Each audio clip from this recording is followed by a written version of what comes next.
Good morning, it's another day, my friend. But soon the sunshine turns to moonlight, life goes on. You take some time to say goodnight, you close your eyes to dream next thing tomorrow's here. It's a brand new day, never hold on to hate, cause you was placed here to be great. Please take your place. All right, y'all know what to do. Drop a 1 in the chat if you can hear me. Drop a 1 in the chat if you can see me. We're gonna go ahead and get into it. Hopefully everybody's doing well. It's good to see all of y'all this morning.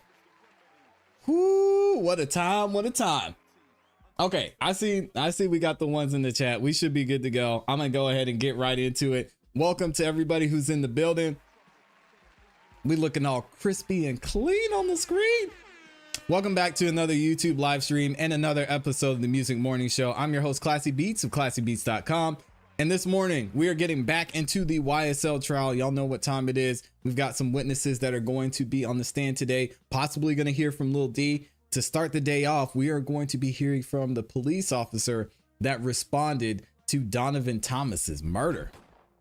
Some interesting stuff going on, so definitely looking forward to that. Also, as a lot of y'all have probably heard by now, our guy Diddy got arrested. And it wasn't on the state level. It was on the federal level. So we're going to talk about that today. But before we get into it, let me say what's up to the people, man. Always good to see y'all in here. Hopefully everybody is doing well. Let me see who we got in the building. And we got some of y'all subscribing in here too. Carmen's up in here. We've got Nick back in here. Focus is in the building. Jasmine, Randall, Unagi's son, Valencia, Lauren Robinson is in here. Good morning. Of course, the amazing Amy is in the building. She says, please like the video when you come in. Thank you. Likes are free. Y'all go ahead and like the video real quick. Deshauna's in here. D is in the building. Young Dreads, Queen K. We've got Stylist and Barber. Sav is in the building. Goner Dang is up in here. We got Anita, Michi, Ronnie, Athena. Shout out to Lavisa. We've got Martin up in here. TM, Miss Gabs is in here. Early in the morning, Gabs, what you doing in here? We've got Shout It Out. Let's talk about it. Kimberly's in here. Maurice is in the building. Martha, Eric, James, Payday, Owens. Ooh, I like that. We over here getting money. We've got Jeannie is in here. Andre, Philip. Why do I always mess up this name? I'm so sorry, Miss Oliver. Shout out to Philippa Oliver. We've got Mr. Spiffy in here. We've got Chi-Chi. Chi-Chi's always laughing in the building. Bombay is in here. Linfinity. That's a super dope name. I like that one. And who else? S. Dot's in here. The Great Sweeze. Vonnie. Deanna. Tammy. Dennis. Oh my gosh. How do you say this name? Is it Theme? Is it The Me? Is it The Me? Yes. But shout out to Tia in here. We've got 804 Productions. Monica's in the building. Amanda. Oh my gosh, everybody's up in here. Where did it go? Amanda's in here, says good morning. One of our amazing resident attorneys is in here. Kel Bell. Always good to see you. Jersey Linda's in the building. Nomad's up in here. I'm sorry, Philippa. I'm gonna get it right. Jeremy Love. We got Tammy. Zoe, what's up? What's up? Daniel's in here. Shout out to Daniel. Gwen, Nikia, and I think I got everybody. Whew. All right. That is plenty of talking from me today. I know y'all are ready to get into the trial. We've been going for a little while, but as some of you know, this morning we had a juror was running late. I believe they got stuck in traffic. Something happened. I don't know. If I didn't say what's up to you, make sure y'all say good morning and hey in the chat, because I love shouting y'all out and showing you appreciation for being here on the show. We've got Yvonne is in here. My guy Holden's in the building. Polly. Philippa says, my teachers couldn't say my name either. God dang. Well, we're going to do you right over here, Philippa. Don't worry. Tool Lady's in here and Simpleton 86. Let's go ahead and get into the trial because I know y'all are ready for it. And we'll be talking about Diddy a little bit later, probably once they go to the lunch break, because there's a lot to break down here. And if y'all haven't seen some of the covers that I did when it came to everything that's going on through Diddy, we've broken down every single lawsuit that's happened up to this point. All you have to do is go to my YouTube channel and I'll put some of the links in the description and you will be able to follow some of the videos that we dropped so you can see exactly what happened leading up to this case. So let's go ahead and get into it. Thank you again to everyone who's here. If y'all could do me a favor, I don't ask for much on this channel, but the number one way you can support is by liking the video. So if you could take 2 seconds, hit the like button. It not only lets the YouTube algorithm know that you're enjoying the show, but it helps the channel to grow and share with more people as well. So let's go ahead and get into this YSL trial, and then we'll talk about Diddy here shortly.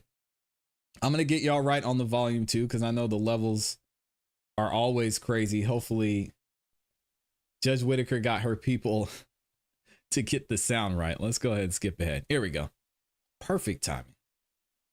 And let me like Law and Crimes video too while I'm here. How are y'all doing this morning, by the way? Monica says, y'all smash the like button. So ClassE keeps creating videos. Oh, we're going to be here regardless. But if y'all could like the video, that would be amazing. Derek Whitmore is in here. I see you. We've got SBG Stan is in the building. They haven't turned the volume on yet, y'all, so we're good.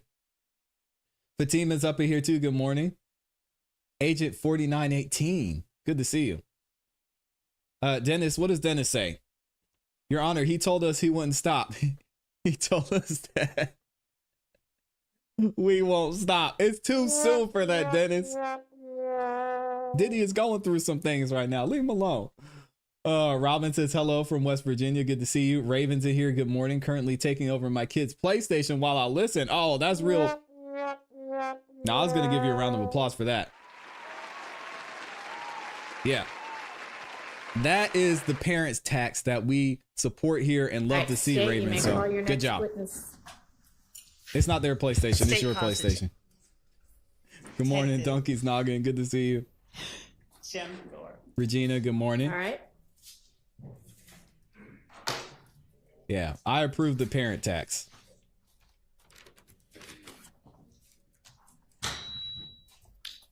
Oh yeah, Amy said I'm doing good after my breakfast dessert. Yeah, I forgot to see what you said about that, Amy.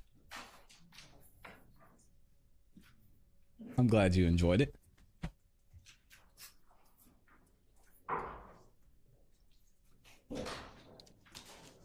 And we're going to get right into it. So y'all may remember Little Woody talking about an officer that had a squirrel brain. Well, that's who's going to be on the stand next. Let me know if the sound is good too. There's Officer Squirrel Brain. Let me see what's going on here. How was your dessert, Amy? I'm doing great, Nick. Thank you. Shout out to Nicholas. Yes, sir. Detective J. Thorpe Jr., Thorpe. Shout out to Detective Thorpe. He got the vest on too. Okay, bro. I see you. I'm not feeling the combo though at all. Good morning, ma'am. How are you? Fine. Good. Detective Thorpe, would you please introduce yourself to the jury by telling them where it is you currently work? Yes, ma'am. Miss Detective Love is Jim back. Thorpe Jr., City of Atlanta. Hang on just a second. You're going to have to use the mic, Miss Love. Can you hear the witness? Yes. All right.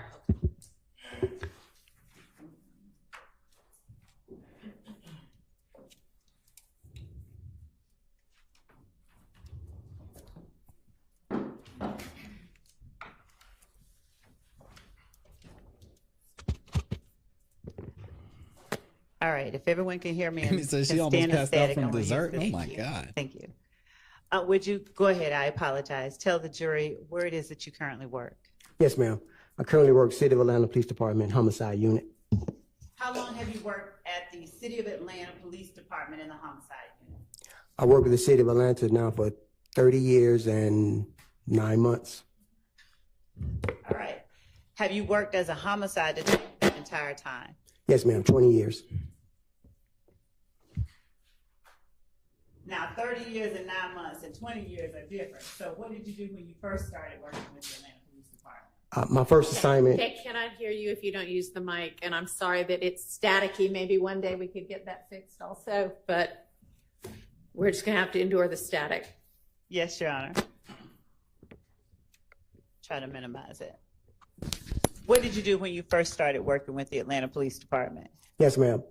The first assignment was the Atlanta Police Zone 3 Precinct Evening Watch Mobile Patrol. That would have been in what year that you started that? I started Mobile Patrol in 95. What types of activities did you conduct as a Zone 3 Evening Watch Mobile Patrol officer? Answering 911 calls, dealing with all types of calls of accidents, suspicious persons, shootings, robberies, burglaries, car thefts. Okay. There we go.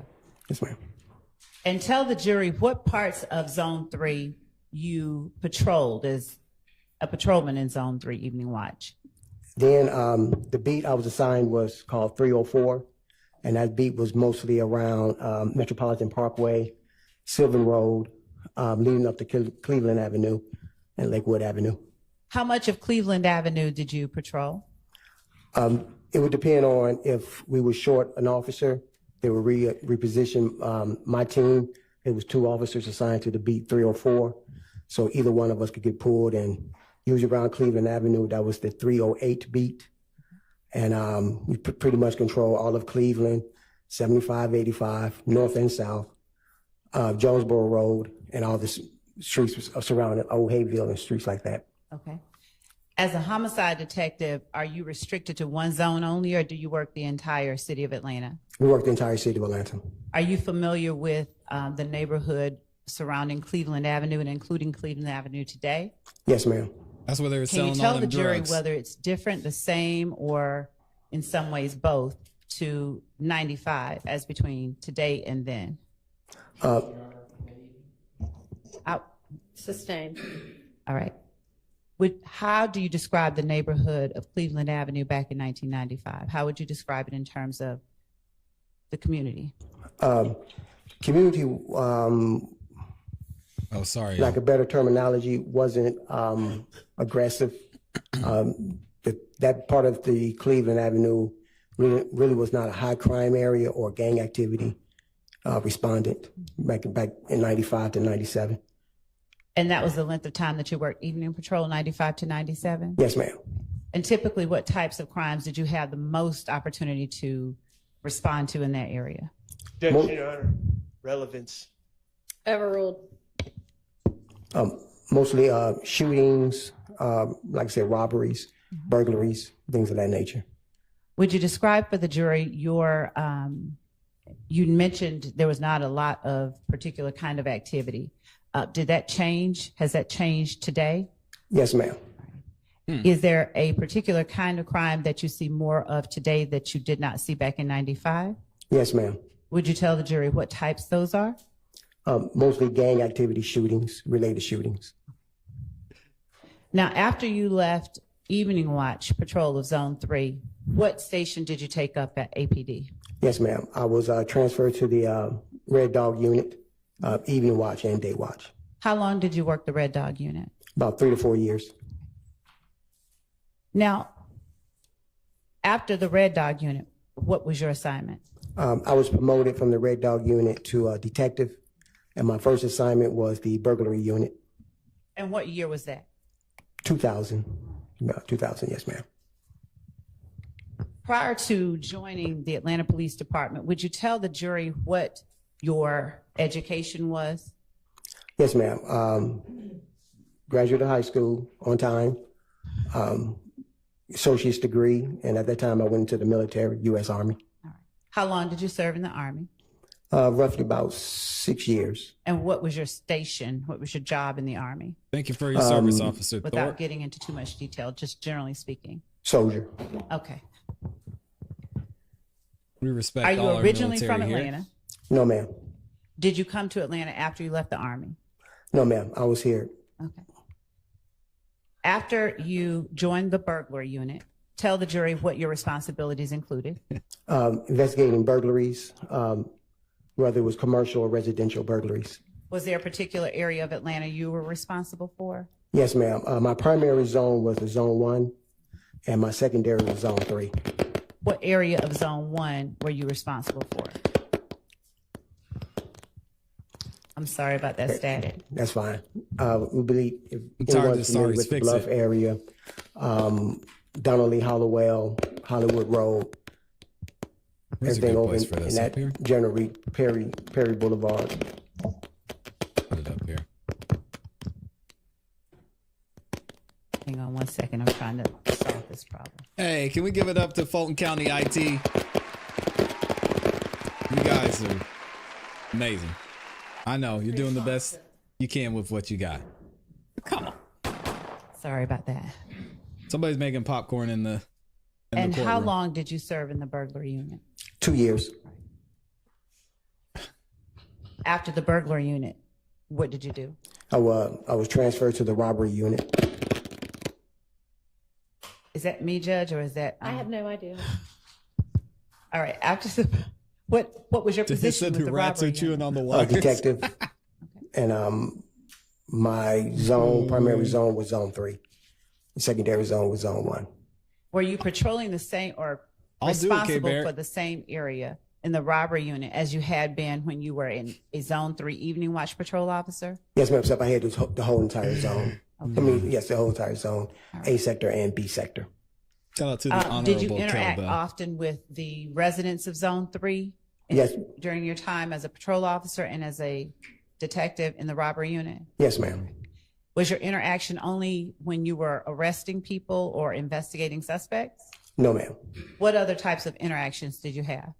At I that said hi to time, people when I was walking down I the was street. also working at part-time as a Atlanta Public School resource officer. And the school I was assigned was the Crawford Long Middle School, which is right off of Cleveland Avenue.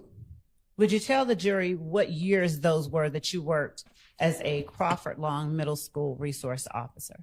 I would say it'd be from 2001 to 2012, 2013. And what were your responsibilities as a resource officer with Crawford Long? Primarily maintaining the safety and security of the school, walking around, patrolling the grounds, make sure the teachers' cars or anyone visiting the school wasn't cars when getting broken in, things of that nature. Did you have interaction with the students outside of investigating car break-ins and the like? Yes, ma'am. And would you describe for the jury what types of interactions that you'd have with the students at Crawford Long Middle School? Your Honor, as it pertains to particular people that are involved in this case, his knowledge of them and the jury's aware. Did you interact with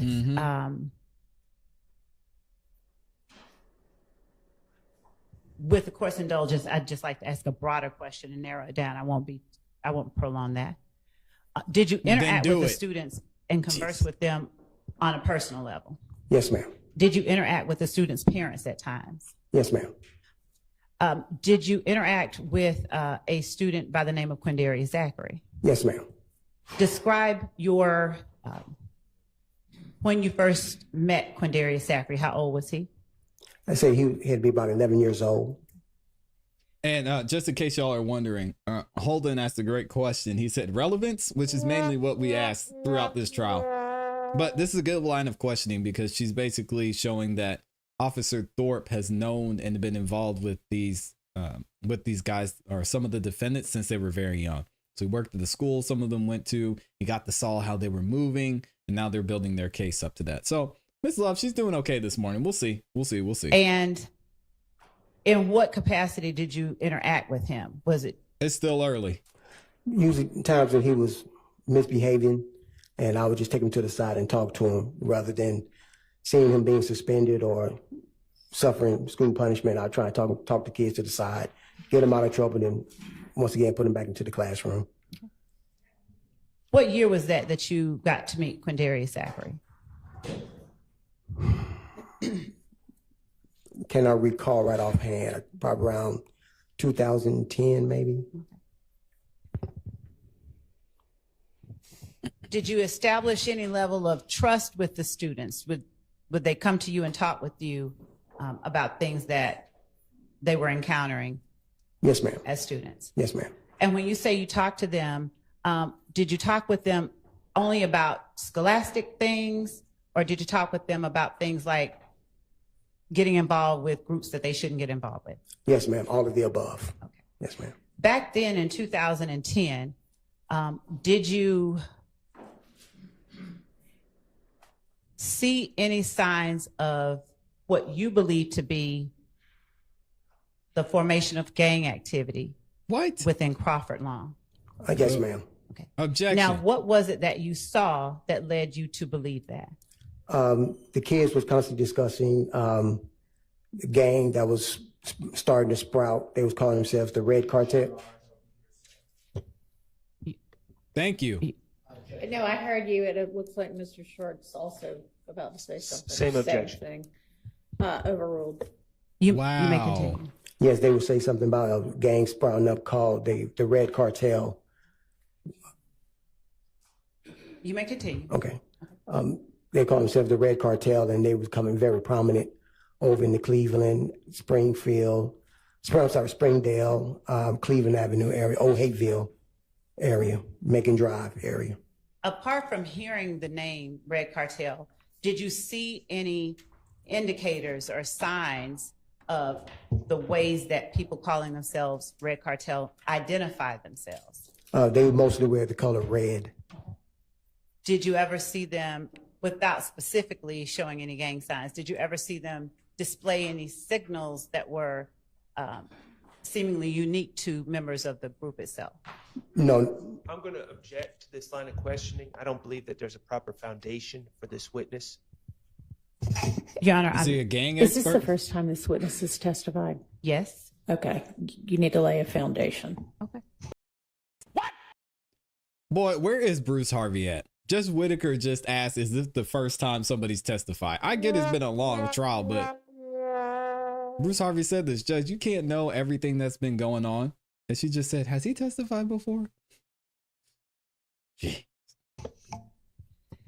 Sustained. Yes, Your Honor. Thank you. When you started out as a school resource officer at Crawford Long Middle School, would you describe for the jury what type of training that you had had with the Atlanta Police Department? I had basic academy training along with interviews, interrogation training, also burglary and robbery. And later during that tenure, I was transferred to the homicide unit, which I received numerous homicide classes and training. What training or experience did you have He took some online classes. that caused you to form or to believe that you recognized gang activity when you saw it at Crawford Long Middle School? Basically just growing up. I was prominent in Chicago. You're from Chicago? Yes, ma'am. All right. He What read a part of book. Chicago? South Side. Now, what did you see growing up that caused you to believe that what you were looking at Thank you, Crawford Sim. Long were signs of gang activity? It was the same standard. Kids would wear like red bandanas or clothing of red, some article on them with red. Usually with the red bandana, we called it flagging. Show people who you represented. At that time, once I received that information, I notified the gang unit. Your And Honor, that- Yes, sir. I'm going to object to relevance, lack Yeah. of foundation, and All that. this line of questioning I don't believe is going to lay a foundation. So that's why I'm saying relevance as well. Okay, overruled. Thank you. You may And she continue. overruled Please it. to the jury. Jeez. At that time, I notified the Atlanta Police gang unit, and they confirmed that that it was. Sustained. Without speaking specifically Okay. about confirmation in particular instances, more broadly speaking, when you did see things that you believe were gang activity, did you notify the gang unit? Yes, I did, ma'am. Why did you do that? Just to alert them and to get more information for myself. In talking with the kids at Crawford Long Middle School, did they confide in you about their involvement in, for instance, groups like Red Cartel? I'm not asking what they said. Doesn't matter. Sustain. Too bad. Sustained. Okay. Without speaking specifically about what they said, what types of things beyond what you've already testified about did you gather from the students that allowed you to help them navigate? Objection, hearsay. Sustained. How often did you talk with students' parents? Usually when they come to pick up the kids or students got in She's about to trouble. pop out. And when you saw things that concerned you that you alerted the gang unit about, did you ever talk to the students' parents about those same things? Overruled. You may tell the jury. The parents that were receptive of listening, there were some that wanted to hear, and there were some that didn't want to hear.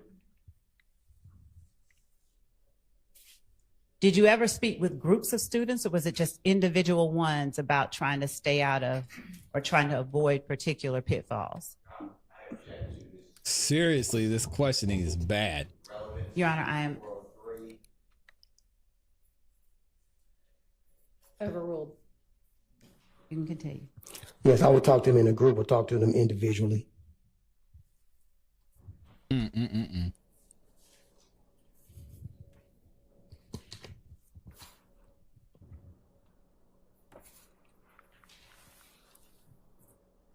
And were the subjects of the conversation always how to stay out of trouble? Yes, ma'am. Did you share with the students the information that you had from growing up or other sources about gang activity? Sustained. Come on, Miss Love. You had a good start. Get back In on what track. ways, beyond talking to the students, did you attempt to keep students from being involved in gangs? Sustained. Sheesh. Did the information that you were able to gather from the students in any way inform your investigations and ability to get information about criminal investigations later on as a detective? Yes, ma'am. How? I developed rapport with several of the kids. A trust was formed, and they would, if they see me out on the scene anywhere near that, they'll come to me next day in school and say, "Hey, officer." Generally speaking, Yes.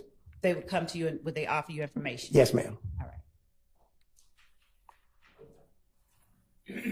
Look Other at than you. Quindarius Zachary, were you familiar with any other persons that, through your investigation in this case, that you came in contact with?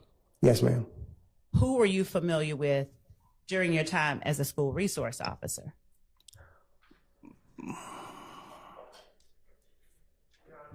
Yes, sir. I'm going to object under 404A. What's your response?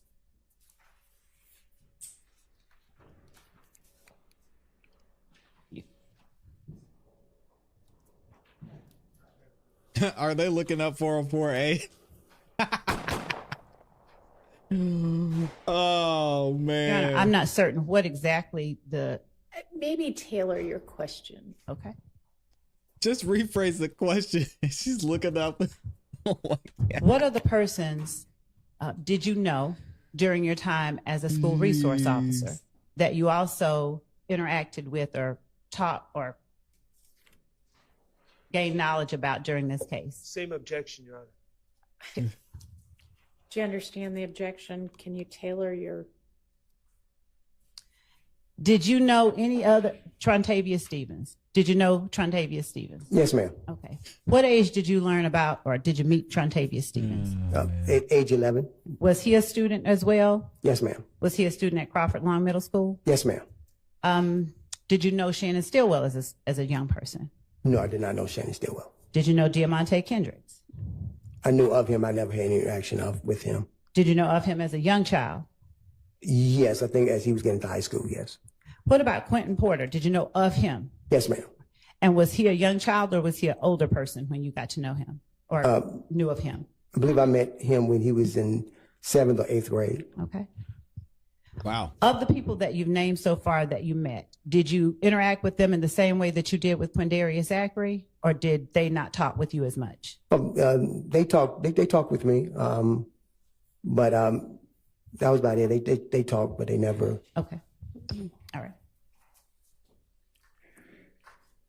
What year was it that you were promoted to a homicide detective? 2004. And during your time as a homicide detective, have you been recognized or given any special awards for your work as a homicide detective? Northside's right, man. You are wrong for this comment. He's up there dressed like one too. Northside said, "ClassE, hold on 1 minute now. They trying to charge the principal for RICO?" Oh man.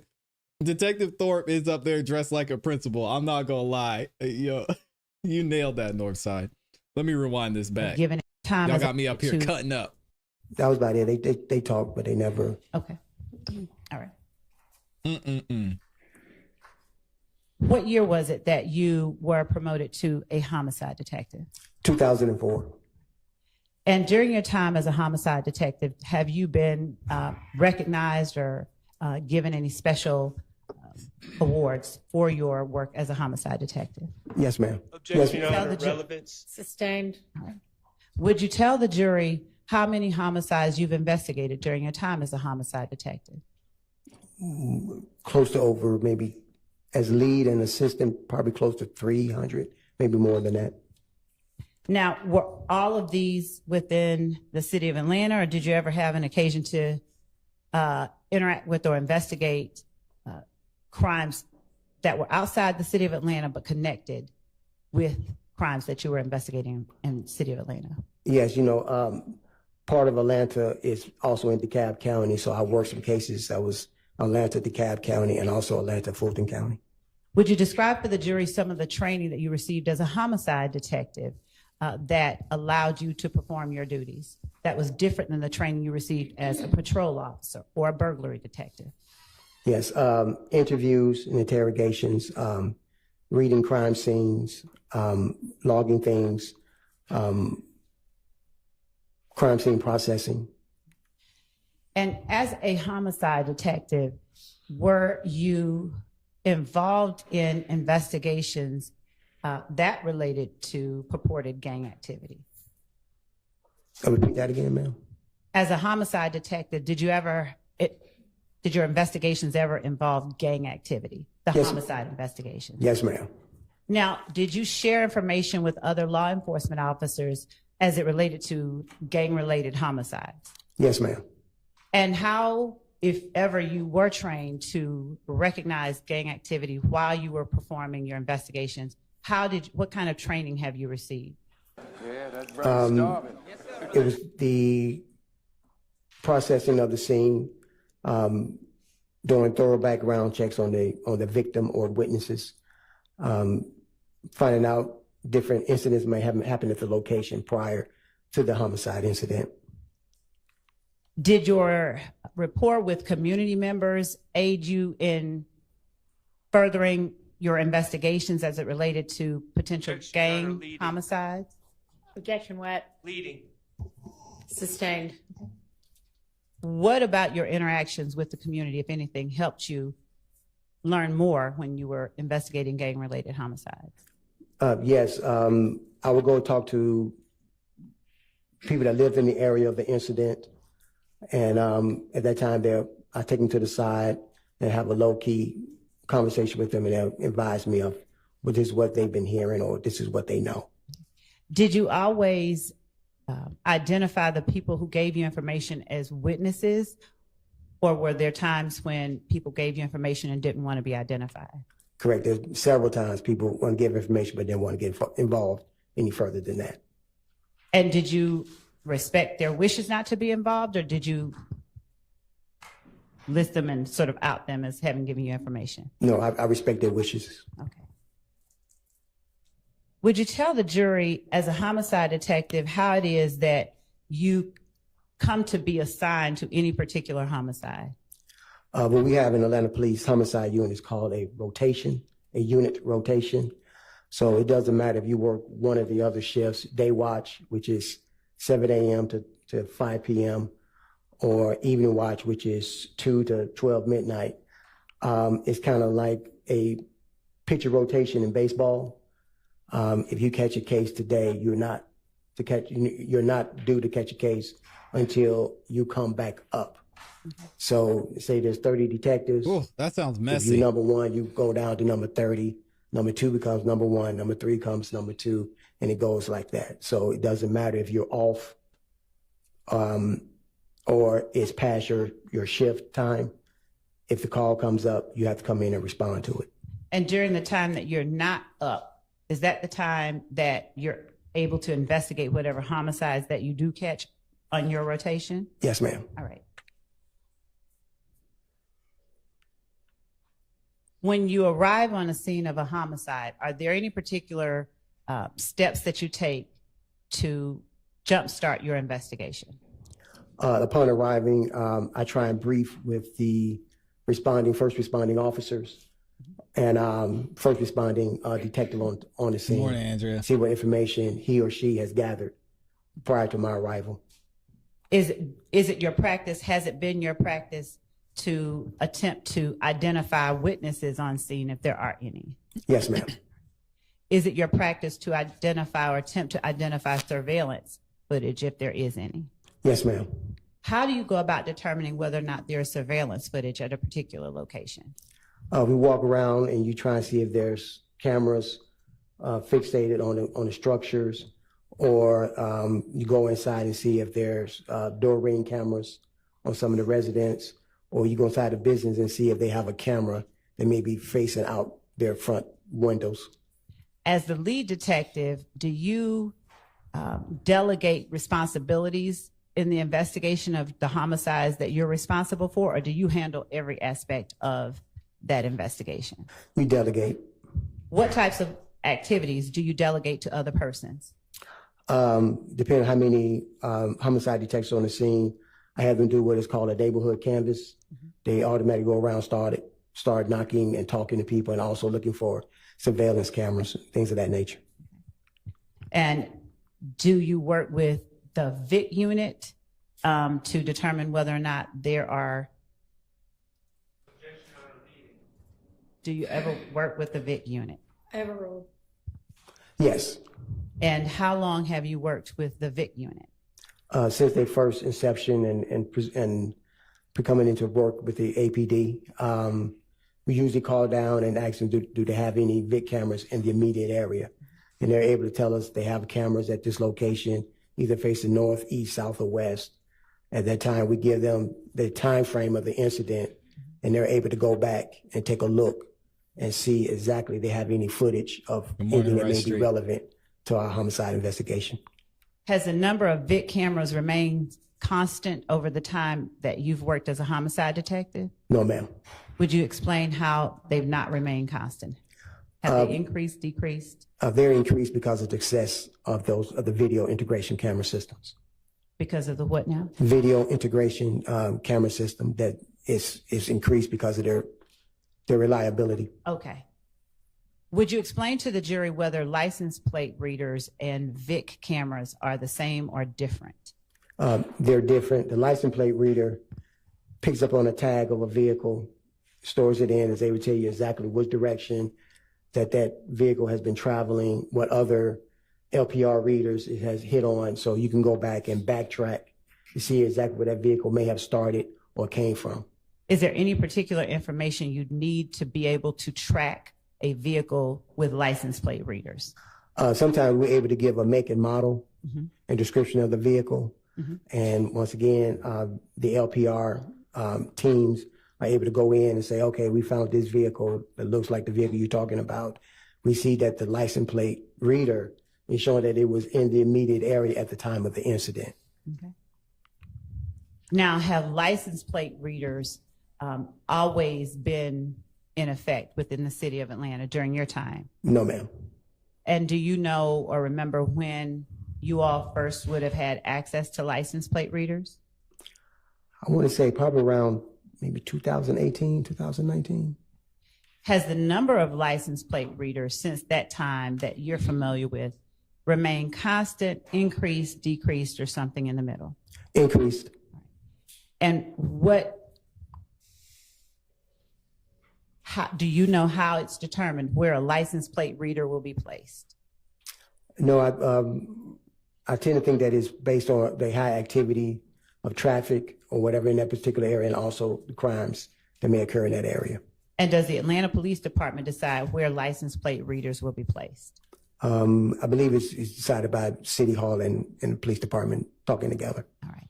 And what about video integration unit cameras, VIC cameras? Who decides where those will be placed? Same thing. I think it's a joint collaboration between City Hall and the Atlanta Police Department. All right. Do you obtain knowledge about whether license plate readers caught any particular information in the same way or different than you get information about VIC cameras? Or to ask a better question, how do you learn whether or not there are license plate readers that may have captured something you need in your investigation? I want to tell y'all real quick about the cameras that are used in this Fulton County system to look at license plates. Man, when I served on grand jury, I got to hear explained how these systems work and where all the cameras are. And I mean, this system is so good and so amazing. Someone could steal your car in downtown Atlanta, and within 5-10 minutes, they'll find your car and the person who stole it like that. That's how good this camera system is in Fulton County. The best I've ever seen, one of the best in the country. So if y'all haven't checked out or done any research on more information about it, you definitely should look into it, because some of the work they're doing and the things they're doing with it are amazing. Kind of scary at the same time too, but it works really well. Maybe 2018, 2019. What's up, Has Mr. the Vegas? number of license plate readers since that time that you're familiar with remained constant, increased, decreased, or something in the middle? Increased. And how do you know how it's determined where a license plate reader will be placed? No, I tend to think that it's based on the high activity of traffic or whatever in that particular area, and also the crimes that may occur in that area. And does the Atlanta Police Department decide where license plate readers will be placed? I believe it's decided by City Hall and the police department talking together. All right. And what about video integration unit cameras, VIC cameras? Who decides where those will be placed? Same thing. I think it's a joint collaboration between City Hall and the Atlanta Police Department. All right. Do you obtain knowledge about whether license plate readers caught any particular information in the same way or different than you get information about VIC cameras? Or to ask a better question, how do you learn whether or not there are license plate readers that may have captured something you need in your investigation? Once again, we'll call and see. Sustained. Your Honor, how do you know where the license plate readers are that might have captured something of interest in your investigation? We call the unit and they'll tell us if they have a license plate reader in the immediate area, and they'll tell us exactly where it's positioned. Okay. And what direction it's facing. All right.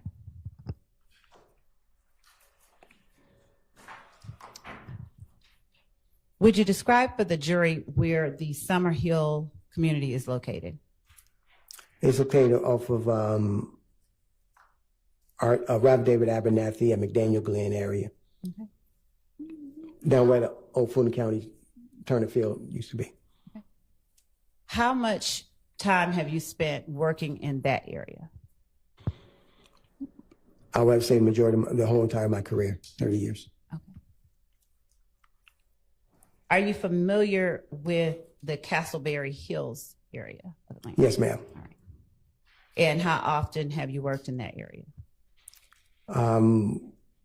Per my patrol as a Red Dog officer and responding as a burglary detective, robbery detective, and homicide detective. 330 McDaniel Street. What area is that in? That is the Zone 1, Zone 5 area. This is like a border. Okay. And Stay out of zone 1, y'all. when you say border, is it a border between different communities? No, it's a border between the zones. Okay. What communities make up that area? It's both residential, apartment buildings, businesses. And is 330 McDaniel Street in Fulton County? Yes, it is, ma'am. Did you have an occasion to respond to that location on January 10th, 2015? Yes, ma'am. What time, if you recall, did you respond? I believe I received the call around 9:30 p.m. from Detective Darren Smith of the Atlanta Police Homicide Unit. He advised me that there were 3 subjects shot at that location. Are you called only when there is a confirmed death, or are you called before you know whether or not someone has died? It depends on the status of the paramedics when they transport. If they say the person is low critical, we respond because there's a good chance that they might not survive once they get down to Grady. When you responded on January 10th, 2015, did you have any confirmed deaths? Not until I arrived on the scene. What information or what were you responding to? I responded to 3 subjects that were shot. One is low critical, one is in critical condition, Dang. one is in critical but stable condition. And would you tell the jury what the names of those 3 subjects were? Yes, ma'am. The first subject that was in critical condition was Donovan Thomas. And I want to make sure I pronounce their names right. You mind if I look at my notes? No, and if you, I'll hand you a copy of your report. Okay. Yes, ma'am. The second subject that was in critical condition was Reginald Hendricks, and the third that was in critical but stable was Cardarius Sanders. Now, did you have an opportunity when you arrived on scene to speak with either of those 3 people? No, ma'am. They was already transported to Grady. All right. When you arrived on scene, had the scene already been cordoned off or roped off? Yes, ma'am. And when you arrived on scene, was there any other homicide detective already there assisting or directing? Yes, ma'am. Detective Smith was on scene. Now, was Detective Smith up in the rotation or was No, it ma'am. yours? No, ma'am. So when a detective is not up in rotation, how is it that one homicide detective would be working a scene before you, if it's your homicide? Yes, ma'am. That depending on how many subjects, how many detectives are working that day. There's a lead detective that will go out to the scene, gather the information, start processing, and they'll notify the next up homicide detective that there's a call and there's 3 subjects. Like on this day, 3 subjects that were shot. Okay. How familiar with you were with the area of 330 McDaniel Street before you got that call on January 10th, 2015? Very familiar. Had you ever interacted with persons in that area on a casual basis as opposed to during an investigation? Yes, ma'am. During an investigation. And when you say during an investigation, is it only during investigations that you interacted with persons in that area? Yes, ma'am. Just about. Yes, ma'am. Were there or was there an apartment complex in that area? Yes, ma'am. Do you remember the name of the apartment complex? No, not off the top of my head, no. Okay. I believe that one across the street, down the street was Castleberry Apartments. Okay. Were you familiar with or had you had any occasion to visit or be familiar with Castleberry Hills Apartments? Yes, ma'am. When you got on scene, did you make any efforts to locate surveillance footage? Yes, ma'am. Tell the jury what efforts you took to locate surveillance footage. Immediately that caught my attention was there was cameras fixed on the barbershop at 330 McDaniel Street. Also, I noticed that there were surveillance cameras down at the gas station at the intersection of McDaniel Street and Northside Drive. Was it daytime, nighttime, something in the middle when you arrived on scene? I did not ask that question. No. We know, yeah, we know the time, so. Let me ask a better question. Was there daylight, moonlight, was there natural light for you to see on scene when you arrived there? No, the street was lit up with city lights. Okay. And how were you able to see the cameras that you were able to identify? They were just fixed on the building, so you can look up and see the cameras. At the time that you saw them, did you know whether or not they were working? No, I did not. Did you take steps to find out? Yes, I talked to the owners. All right. And when that happens, are you able to get the camera footage on scene immediately, or do you do something to get that footage? Yes, ma'am. I contact the cyber crimes unit, who goes out and retrieve all type of video surveillance for us. Detective Teague, are you familiar with Detective Teague? Yes, ma'am. And what does Detective Teague do for you during your investigation? Detective T went to those different locations and downloaded the video surveillance from those locations. I gave him the dates and the times. Okay. Did you, at the time, know whether there were, or did you learn if there were any surveillance cameras at the apartments across the street from 330 McDaniel Street? As I walked over there the next day, I saw that there was no cameras facing McDaniel Street. And what other efforts, if any, did you take to get surveillance footage or any kind of captured footage of what happened at 330 McDaniel Street? It was just those two locations that had cameras. Okay. When you said that you went to the Texaco, where were you focusing? Where was it that you understood the shooting to have occurred? The shooting happened right in front of the barbershop. The vehicle was traveling down McDaniel Street to Northside Drive and made a right onto Northside Drive. And that would place it right in the path of the Texaco cameras. Mm-hmm. How did you learn what the vehicle did without saying anything that anyone specific told you? How did you learn? People that was on the scene. Okay. And at the time, on scene, the night of January 10, 2015, did you get any specific details about the make and model of the car? Any definitive details? No, ma'am, except that it was probably a silver or a light gray colored vehicle. Okay. When the Atlanta Police Department investigates a homicide, do they have ways of soliciting information from the public that might assist in the investigation? Yes, we have what is called the Crime Stoppers hotline. Information given that leads to a portion of the investigation or successful arrest of the investigation. There's a $2,000 reward for any information given. And where do you display that? Do you put it on TV? Do you put it in newspapers or something else? It is displayed on TV, and also we post flyers around the neighborhood. Did you do this with the McDaniel Street murder that you investigated? Yes, ma'am. What was it that you put on TV? Basically, there was a subject that came inside with an assault rifle. When I identified who that person was, because they were not on scene when I got there. Now, when you say a subject that came inside with an assault rifle, inside where? The barbershop, I'm sorry, the barbershop. And why did you put that particular footage on? Because I want to see what this person was a person of interest that may be related to the shooting itself, that he may have been one of the shooters. Did you later learn whether that person had any relationship to either of the victims? Yes. And what did you learn that person's relationship was to either of the victims? I learned through the parent that was their son and the brother of the decedent. Okay. Dang. That's sad, man.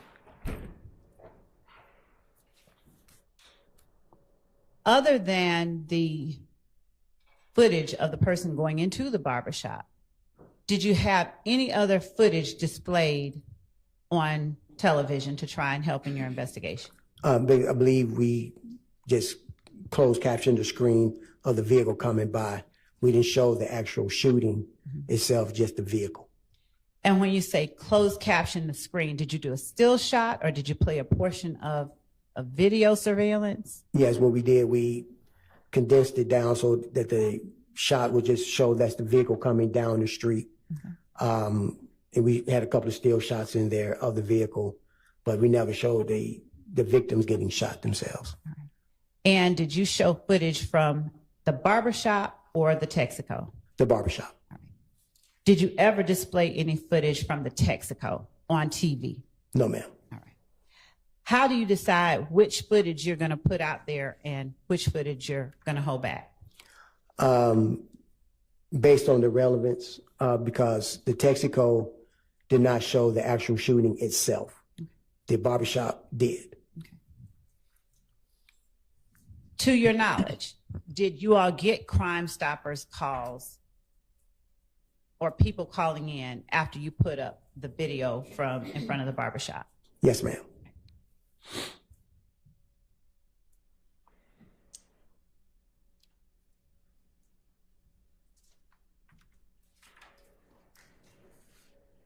When you arrived on scene, were there people who were willing to talk with you and have their names listed as witnesses? All right, y'all, we're going to take a break. We've got some breaking news. I told y'all it was coming up. Let me see if they're ready. Oh, we knew this day was coming, but I didn't think it was going to be here. So hold on one second. Let me get this together. Hold on.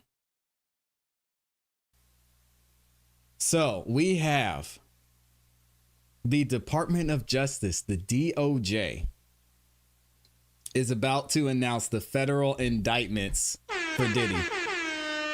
So we had to take a break from the YSL trial. It's about to go down right now. This is going to be insane. We have an idea and we know maybe what some of the indictments are going to be, but it's about to get crazy. And keep in mind, as we go into this, Mike Test, Combs press conference, September 17th, 2024. Federal conviction rate is does anybody need me to 98%. keep going? Is everybody set in the back? Give me a thumbs up if you're good. 10, 9, 8, 7, 6. You just came in from the left. Are you okay? It's about to get crazy. Thank you.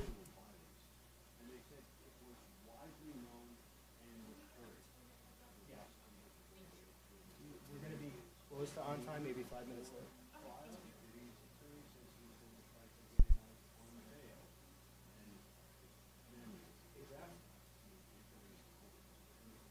Yeah, Amy says he was arrested by Homeland Security. There's a lot. It's a lot going on here. She's saying sex trafficking. You only need one person. Good morning, V Ramirez. We're gonna get into it, y'all. Amy's got her popcorn ready too. You only need one person to be convicted of sex trafficking. Think about that for a second. Sheesh.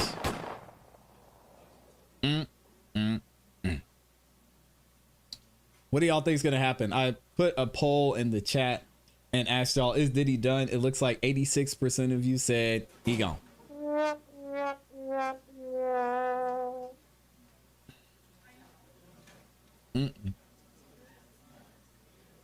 Amy's asking about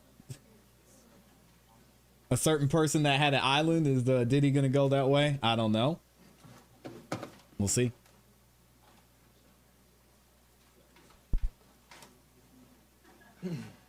Yes, Sean, exactly. Sean said sex trafficking charges wild. You fly female out, that is sex trafficking. 1000%. If you take them someplace they don't want to go,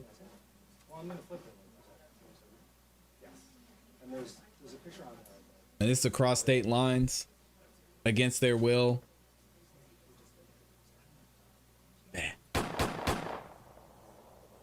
Amy says they're saying men and women. Yep. We're going to get into it. We're going to get into it. And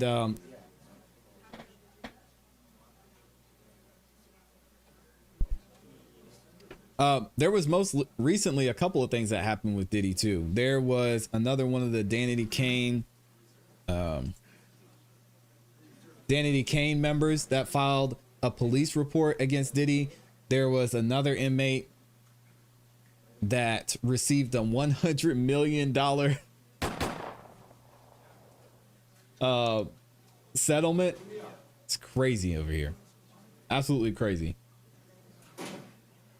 Rice Street said they've been the air fry the diddler.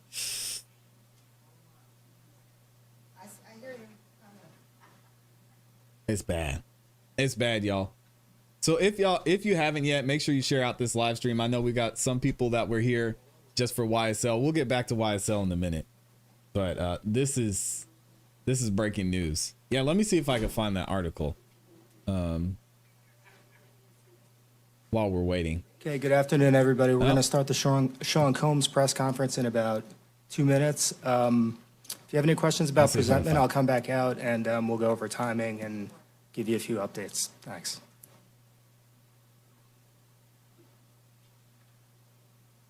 All right, let me see if I can find it for y'all. Give me 1 second.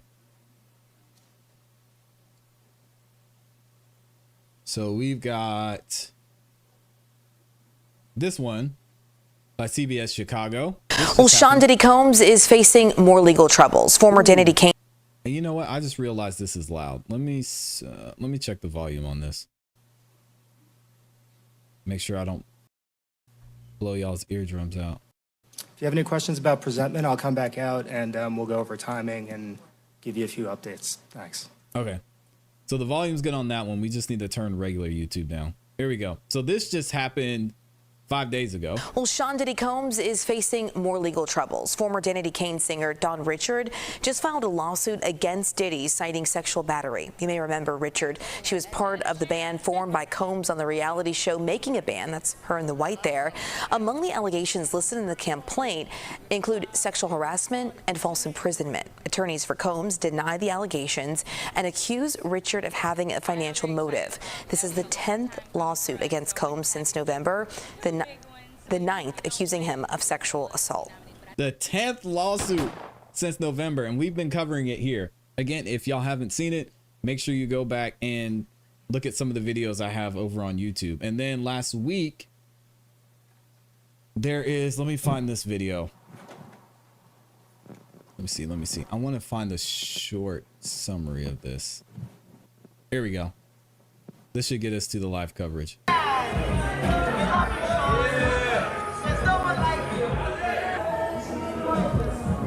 Morning, everyone. My name is Damian Williams, and I'm the U.S. Attorney here in the Southern District of New York. Today, Damian. Hold on a second. Here we go. Let me do it this way. Morning, everyone. My name is Damian Williams, and I'm the U.S. Attorney here in the Southern District of New York. Today, I'm announcing the unsealing of a 3-count indictment, charging Sean Combs with racketeering conspiracy, sex trafficking, interstate transportation for prostitution. The indictment alleges that between at least 2008 and the present, Combs abused, threatened, and coerced victims to fulfill his sexual desires, protect his reputation, and conceal his conduct. As alleged in the indictment, to carry out this conduct, Sean Combs led and participated in a racketeering conspiracy that used the business empire he controlled to carry out criminal activity, including sex trafficking, forced labor, kidnapping, arson, bribery, and the obstruction of justice. Let me say a little bit more about the charges. The indictment alleges that Combs abused and exploited women and other people for years, and in a variety of ways. As alleged, Combs used force, threats of force, and coercion to cause victims to engage in extended sexual performances with male commercial sex workers, some of whom he transported or caused to be transported over state lines. Combs allegedly planned and controlled the sex performances, which he called freak-offs, and he often electronically recorded them. The freak-offs sometimes lasted days at a time, involved multiple commercial sex workers, and often involved a variety of narcotics, such as ketamine, ecstasy, and GHB, which Combs distributed to the victims to keep them obedient and compliant. As alleged, when Combs didn't get his way, he was violent and he subjected victims to physical, emotional, and verbal abuse so that they would participate in the freak-offs, and that Combs hit, kicked, threw objects at, and dragged victims, at times by their hair. On one occasion in March of 2016, that conduct was captured on video and later reported in the media. Specifically, Combs kicked, dragged, and threw a vase at a victim in a Los Angeles hotel when the victim was attempting to flee. As alleged, these assaults often resulted in injuries to the victims, which took days or weeks to heal. In addition to the violence, the indictment alleges that Combs threatened and coerced victims to get them to participate in the freak-offs. He used the embarrassing and sensitive recordings he made of the freak-offs as collateral against the victims. And the indictment alleges that he maintained control over the victims in several ways, including by giving them drugs, by giving and threatening to take away financial support or housing, by promising them career opportunities, by monitoring their whereabouts, and even by dictating their physical appearance. Wow. Because of all of this, the indictment alleges that the victims did not believe they could refuse Combs without risking their security or facing more abuse. The indictment also alleges other acts of violence undertaken by Combs and others, including violence against witnesses to his abuse, kidnapping, and arson. Kidnapping. The indictment alleges that on more than one occasion, Combs carried or brandished firearms to intimidate and threaten victims and witnesses.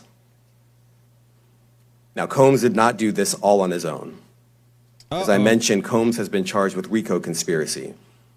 He used his business and employees of that business and other close associates to get his way. Did y'all hear he said RICO? He did not do this on his own. Oh my God. As I mentioned, Combs has been charged with RICO conspiracy. He used his business and employees of that business and other close associates to get his way. Those individuals allegedly included high-ranking supervisors in the business, personal assistants, security staff, and household staff. The indictment alleges that those individuals facilitated the freak-offs. They booked the hotel rooms and stocked them with the supplies, including drugs, baby oil, personal lubricant, extra linens, and lighting. When the hotel rooms got damaged, they helped clean it up. They arranged for victims and commercial sex workers to travel for the freak-offs, and they delivered large quantities of cash to Combs to pay for the commercial sex workers. Dang. The indictment also alleges that they helped Combs cover up his crimes. During the March 2016 incident at the LA hotel that I mentioned earlier, a member of the hotel security staff intervened, and Combs attempted to bribe the staff member with a stack of cash to make sure that what happened was kept quiet. And as the indictment alleges, in late 2023, after public allegations were made about Combs' crimes, he and others pressured witnesses and victims to stay silent, including by making phone calls to witnesses and victims and giving them a false narrative of what they had experienced. And as alleged, Combs used others to help conceal his abuse by monitoring and preventing victims from leaving a location in order to hide their injuries, or by locating and contacting a victim who had attempted to flee. As part of this investigation, in March of this year, special agents from HSI executed search warrants at Combs' residences in Miami and Los Angeles. They also executed a warrant for Combs' electronic devices. During those searches, agents seized evidence of the crimes charged in this indictment. They seized firearms and ammunition, including 3 defaced AR-15s and a large capacity drum magazine. Wow. They also seized evidence of the freak-offs, electronic devices that contain images and videos of the freak-offs with multiple victims. And they seized cases and cases of the kinds of personal lubricant and baby oil that Combs' staff allegedly used to stock hotel rooms for the freak-offs, more than 1,000 bottles altogether. Hey, yo.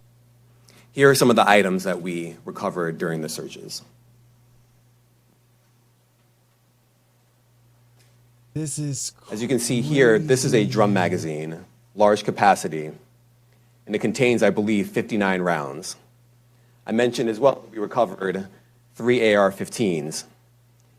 This is a close-up shot of one of the AR-15s, and you can see right here the serial number has been thoroughly defaced. Another picture of more ammunition and parts of 2 AR-15s right there. United States versus Sean Combs. God. Now, I want to be clear about 2 things. First, this office is determined to investigate and prosecute anyone who engages in sex trafficking, no matter how powerful or wealthy or famous you may be. No one should doubt our commitment on that. A year ago, Sean Combs stood in Times Square and was handed a key to New York City. Today, he's been indicted and will face justice in the Southern District of New York. Second, we are not done. This investigation is ongoing, and I encourage anyone with information about this case to come forward and to do it quickly. Anyone with information can call 1-877-4HSI-TIP. I want to express my deep appreciation for the victims and witnesses who have used their voices and helped bring this criminal conduct to light. We would not be here without them. I also want to thank the dedicated case agents on the HSI Trafficking in Person Squad in New York. They have been with us since day one and have worked tirelessly on this investigation. They will continue to be invaluable partners to us. I also want to thank the incredible agents and analysts from SCNY who have also provided tremendous assistance on this case. I'm deeply grateful for their continued work. And finally, I want to thank the outstanding career prosecutors from SCNY who are handling this case. Meredith Foster, Emily Johnson, Chrissy Slavic, Madison Smeisler, and Mitzi Steiner, and their supervisors, Jamie Backleeper and Jacqueline Kelly. They are members of the Civil Rights Unit in our criminal division. We created the Civil Rights Unit when I became U.S. Attorney. I am deeply proud of their work on this and so many other cases. I'll now take some questions. Y'all better ask some good questions, man. Thanks, Nick. Damian, thanks. The indictment describes aggressive, open, violent, hedonistic abuse that you say was recurrent and widely known. Why did it take law enforcement so long to intervene? How many women were victimized by Sean Combs, and how many others were involved? Look, our investigation is ongoing. We are committed to bringing justice to everyone who's been victimized by the defendant. I can't tell you why it took so long. I think the better focus is on the fact that we are here today. And we are committed to making sure that justice is done. Next question. Thank you. Julia Ainsley, NBC. Thank you for doing this. You said we are not done and that Combs did not do this alone. Do you foresee that there could be other charges related to this case? I'm not taking anything off the table. God. So they're not done with the charges? What's the difference between the sex trafficking and promoting travel for the purpose of prostitution? Well, there are different crimes with different elements. I don't think we should get into the nitty-gritty of the legal discussion right now, but the sex trafficking, we believe, they're all serious offenses, but the sex trafficking conduct carries some significant penalties, and we are gratified that we were able to bring that charge. Is one more coercive than the other? I'm not going to be able to get into that, but you can look it up, and yes, sex trafficking, especially when it involves coercion or force, is a very serious crime, and it carries significant penalties. Yeah. Good afternoon, Darla Miles, ABC7 New York. Thank you for this press conference and for the details. 2 questions. In context of this indictment and the information that was presented to the grand jury, are you able to clarify the number of victims? It's mentioned plural in the indictment, but can you specify the number of victims just for this particular indictment? And secondly, can you provide details about the alleged arson? Unfortunately, I'm not able to provide either. The number of victims, you are correct. We are intentional in saying multiple.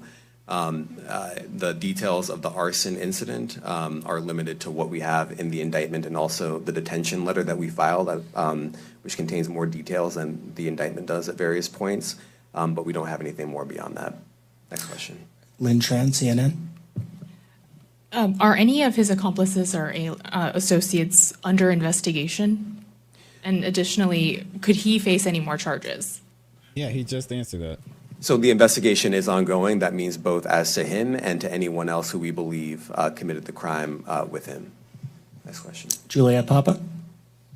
Hi, good morning from 1010 That's what we Wins. wanna know. Where Any is he? indication that some of the women or victims here were imprisoned in his residences, and did he have locations where he kept them, and were not allowed to leave? And also, he's indicted here, although there were searches and raids in LA, Miami. Why in New York? Well, I'm biased. I'm the U.S. Attorney in the Southern District of New York. I think that we have an outstanding track record of bringing some of the most impactful, sprawling, complex, difficult sex trafficking, human trafficking, labor trafficking, you name it. The Southern District of New York can do it, and so we're very proud of that. And so the scope and complexity of this investigation isn't something that we ran from. It's something that we embrace, and we will continue to do that. As to your question about whether he imprisoned anyone, all I can say is that, I mentioned this March 2016 incident where something was caught on video where a victim was attempting to flee, and there was violence that was associated with it. Wow. That was at a hotel. Matthew Lee, Inner City Press. He's talking about. Thanks a lot. Does your office intend to seek remand, or are you reaching a bail package? And if you're willing, how would you contrast this with the R. Kelly case in EDNY in terms of the elements? Thanks. So we will be seeking detention. We have filed a letter laying out our reasoning for seeking pretrial detention. I'm not going to be able to expand beyond what's in the letter, but it contains all of the reasoning, and it contains the law as well. There is a presumption of detention in a case like this, and we think that's warranted. John Anise, New York Daily News. Thank you. Porter was involved. I was hoping to get some more detail about the searches of his residence, the guns, the cases of lubricant, and the videos. Where were they found amongst his residents? Were they all scattered around the houses in one place? I kind of wanted to just get a better picture of how that stuff was found. Well, look, I think that some of the details that you're seeking are in the detention letter. So, for instance, some of the AR-15s, 2 of the 3 defaced AR-15s were found in his bedroom closet in Miami, broken down into parts along with magazines with ammunition loaded in them. So some of that detail is in the detention letter. Beyond that, I'm not going to be able to get into where other items were stored. Where is Diddy now? That's what we want to know. Ben Kochman, Post. Hey, thanks for doing this. Your office. Hey, thanks for doing this, guys. Who is this dude? Was the Get office this dude outta here. that had been prosecuting Jeffrey Epstein before he died in custody. I have not read your detention memo yet. It's the first thing I'm going to do after this ends. But does the memo address, or is your office concerned with Combs's safety in custody, given what happened with Epstein? So we are concerned with anyone's safety whenever they are That's a detained dumb prior to question. trial. It's part of our obligations to keep people safe as well. It's part of the criminal justice system. So, but I do not draw any sort of connection between Jeffrey Epstein's suicide and what may or may not happen to any other defendant while they are detained pre-trial. And of course, the decision whether to detain the defendant will be up to a judge. Our position is that pretrial detention is warranted under the law and based on the facts of this case, and I'll leave it at that. Yeah, Diddy is a major flight risk. Major. He's not going anywhere. So the best they can hope for is bond. And that's a dumb question. What's he going to say? Oh, yeah, Epstein, popular, same thing. Had a lot going on that was similar. Diddy, yeah, he should be worried. It's going to be an issue. We're going to make sure we keep an eye on him. Nobody goes into his cell and, he ends up swinging from the ceiling. Stupid question. Warranted under the law and based on the facts of this case, and I'll leave it at that. Are some of the prosecutors on this case some of the same prosecutors that had been handling that or that worked on the Maxwell case? So I'm not going to get into the staffing. I will say that this team, this group of AUSAs, this incredible group has been working on this case around the clock, and they've had their hands full. Next question. Gus Rosendale, NBC News. Good morning, sir. Combs' attorney said that his client has been cooperative with investigators. He said that this morning. I was wondering if you would have a reaction to that. Let me just say this. I think that generally and with increasing frequency, the word cooperative or cooperating has taken on tremendous elasticity, and it no longer really bears any relation to what the word means when we use it in a very specific context. So responding to lawful process and the like does not qualify as cooperation when we use that term here. Mike Sisak, AP. Thanks. To that end, was there any discussion of Mr. Combs surrendering? I understand he was taken into custody at a hotel in Manhattan last night, and maybe that wasn't the plan. Can you elaborate on how that came about and why that was? I'm not going to be able to get into any sort of operational details as to how he was taken into custody and when. He is in custody right now. He will be appearing in court later today. Was there any discussion of him surrendering, given they claim he's cooperating? I'm not going to be able to get into law enforcement tactics or operations. Boo.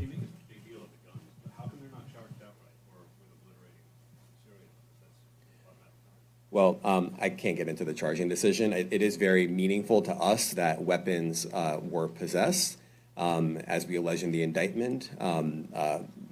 Part of the reason why this conduct was so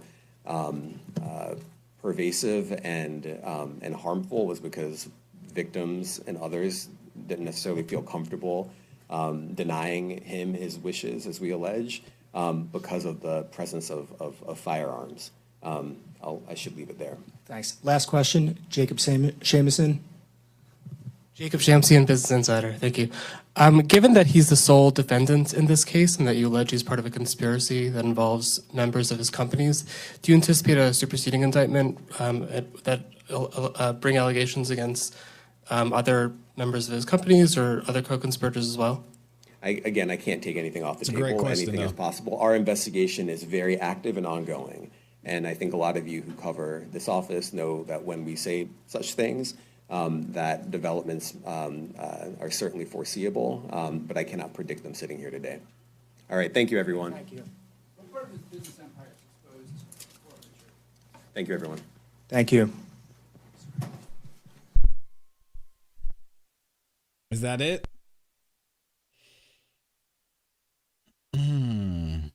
Yeah, I remember Mr. Epstein. That's it, y'all. Good Lord have mercy. Not looking great for Diddy. We're going to get back into the YSL trial here in a second, but I want y'all to hear from his attorney. Let me go ahead and find this video. Spoke out this morning. So as of right now, hi, my name is Mark Agnifilo. I'm Mr. Combs' lawyer. We have not seen the indictment. I expect it'll be unsealed, I think, within the hour. Then everyone will be able to see it. I expect we're going to have an arraignment at some point later today. It's unclear exactly what time, but as these details become known to me, I'll share them with the press, and you guys won't be behind the curve, I promise. Did you speak to Mr. Combs?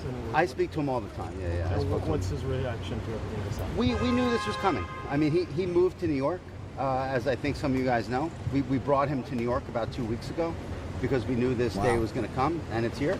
Did he expect it to happen last night?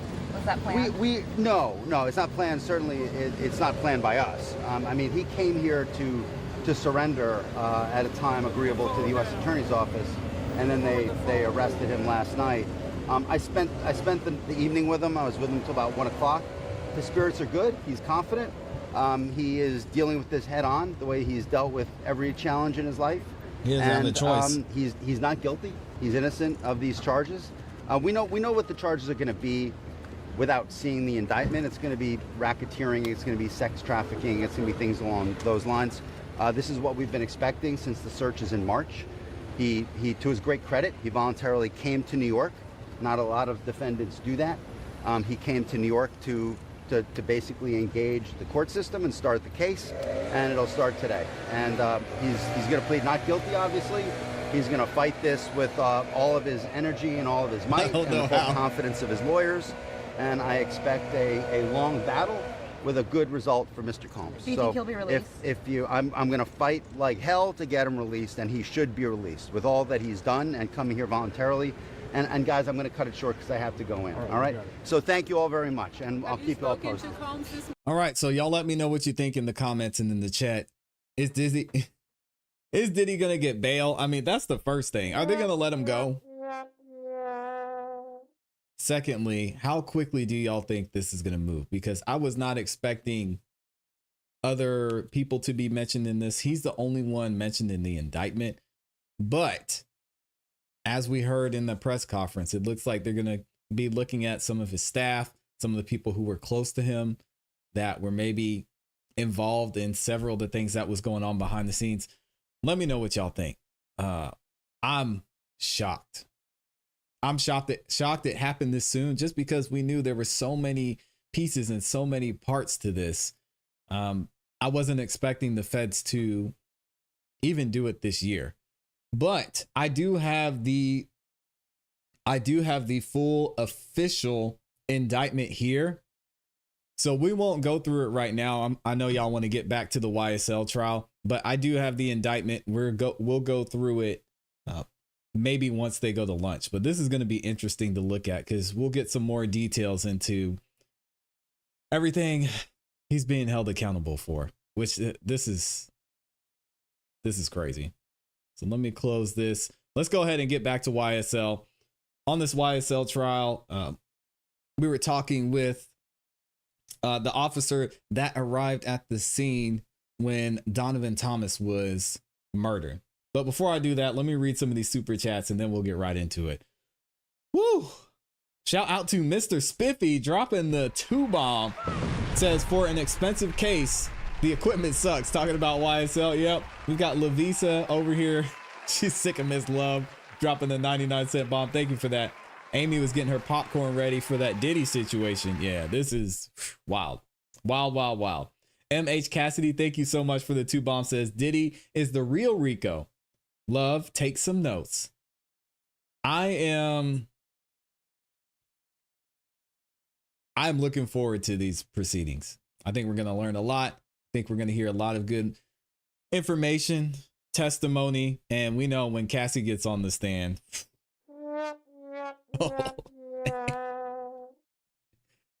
When Cassie gets on the stand, you might as well go ahead and wrap it up. But we'll see what happens.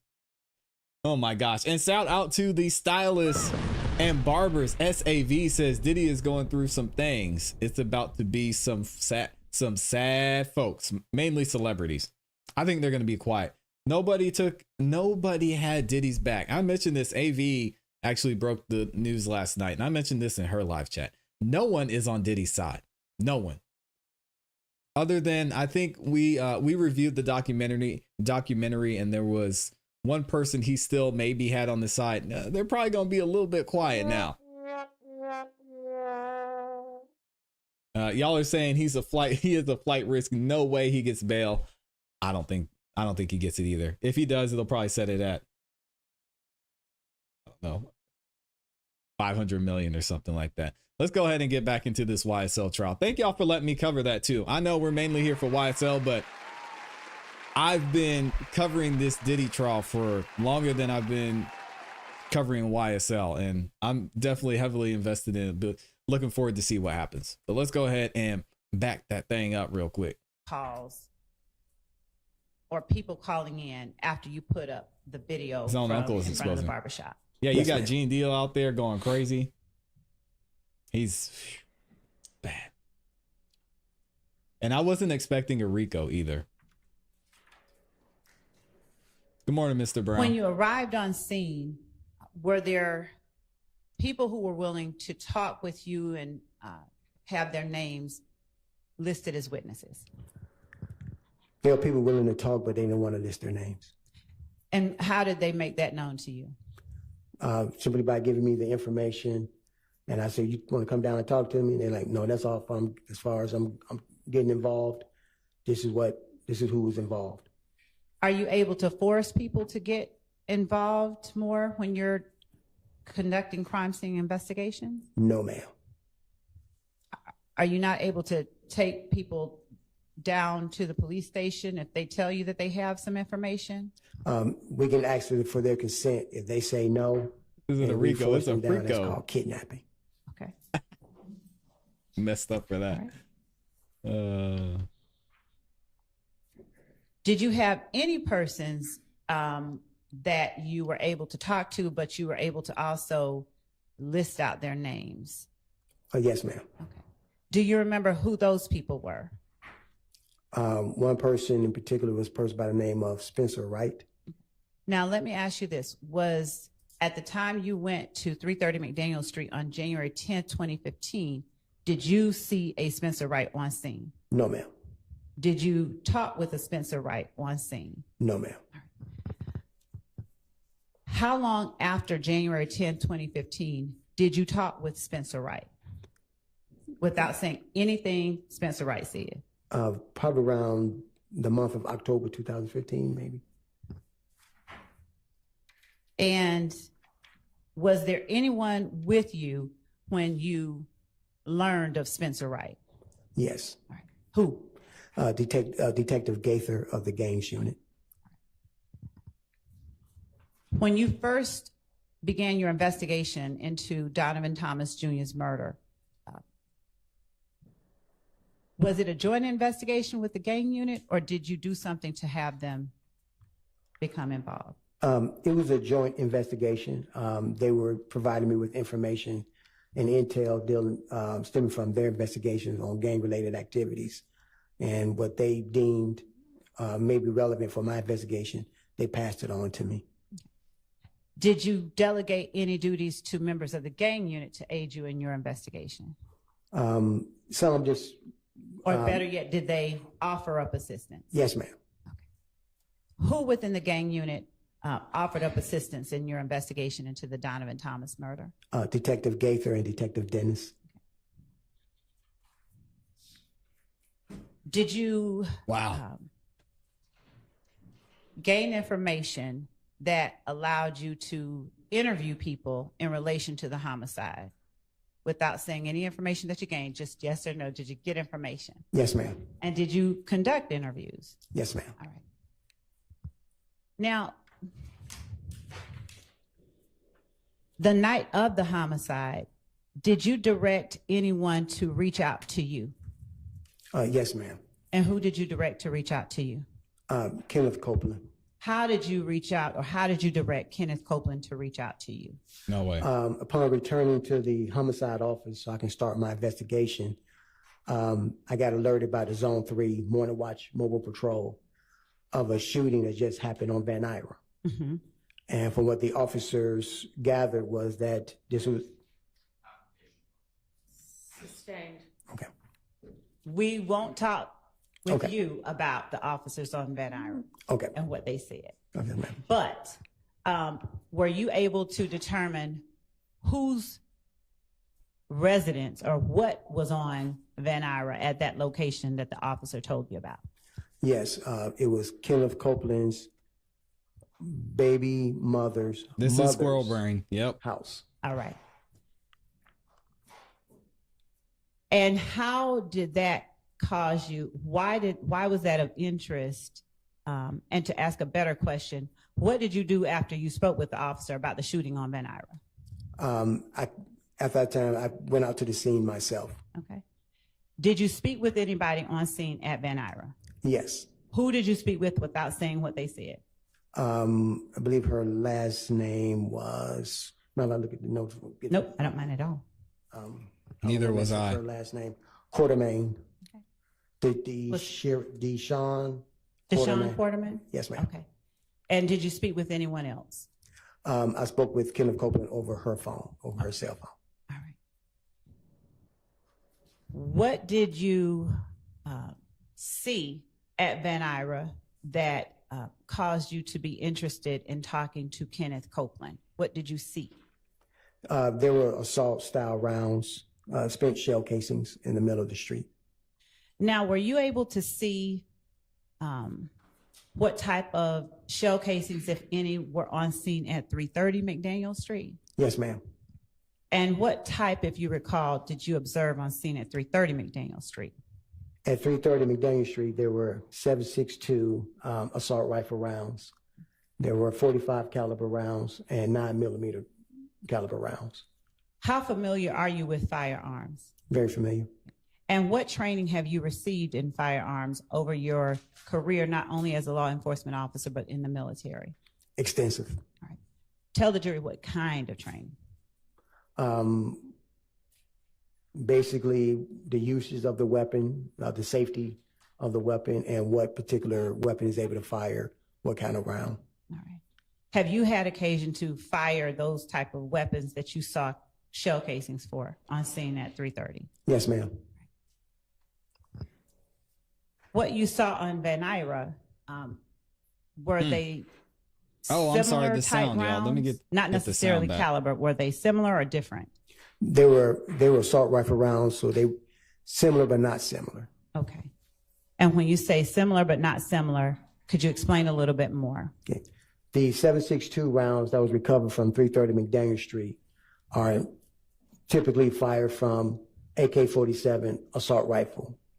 Any rifle built off that schematic. The rounds that we recovered from Van Ira was rounds that is associated with the AR-15 Okay. assault rifle. Do you recall how many rounds you observed at Van Ira? I want to say possibly 10 to 12, or 10 to 15, something like that. Did you observe any damage to any structures or property at Van Ira? Yes, there were some defects to the residence. Were there any people shot at Van Ira? No, ma'am. Were there people at home at the time that the residence was shot up or something different? Yes, ma'am.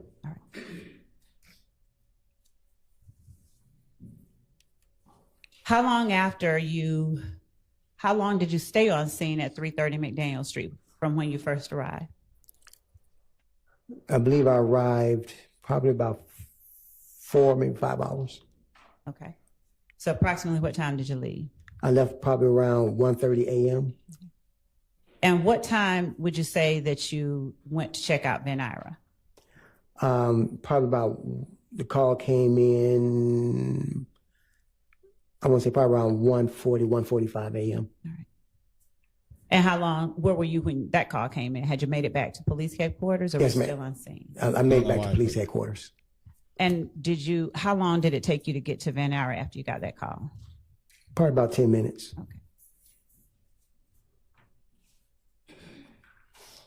Did Deshaun Quarterman offer to have you speak with Mr. Copeland, or did you ask her to call Mr. Copeland? I asked her to call Mr. Copeland. Did she tell you her relationship to him before you asked her to call him? Yes, ma'am. And were you able to get his phone number from her or any information like that? No, ma'am. How long did you speak with Mr. Copeland? Roughly about maybe 3 minutes, just to let him know that he needs to come down to the office and talk to me. Did he come down to the office and talk to you? Yes, he did. Do you have any idea how long after you asked him to come down and talk to you that he actually arrived at the police station? I want to say probably between 20 to 30 minutes. When he came to the police station, do you recall, did you meet him in an interview room at the police station? No, actually, I met him. Oh, go ahead, I'm sorry. I met him in the rear of the police headquarters. Okay. Wait, he said what? I was standing by. I'm sorry, I was standing by with his brother, waiting for him to get there. Who is his Specify, brother? sir. I forgot his brother's name. I don't recall his brother's name. Are you familiar with anyone by the name of Rontrez Brock? Yes. Do you remember whether that was the brother or was Yes, Rontrez Brock was the brother. Now, how is it that you came to be standing there with Rontrez Brock? Because he got word that people was coming after his brother. When you met with Mr. Copeland and his brother behind the police department, was that something usual that you do? Like, why do you meet behind the police department as opposed to? It was easier parking for them. Okay. Instead of having to park and walk all the way up, I just said, meet me here. I can get your brother in, get him upstairs and talk to him. And did you get Mr. Copeland Me too, in Lauren. and upstairs to talk to him? Yes, I did. Now, when you first saw Mr. Copeland, do you remember what his demeanor was like? Whether he was sad, happy, excitable, based on what you could observe and see? Or something wholly different? It was something totally different. He was even killed, and he just kept asking, he don't know why people putting him in this. Okay.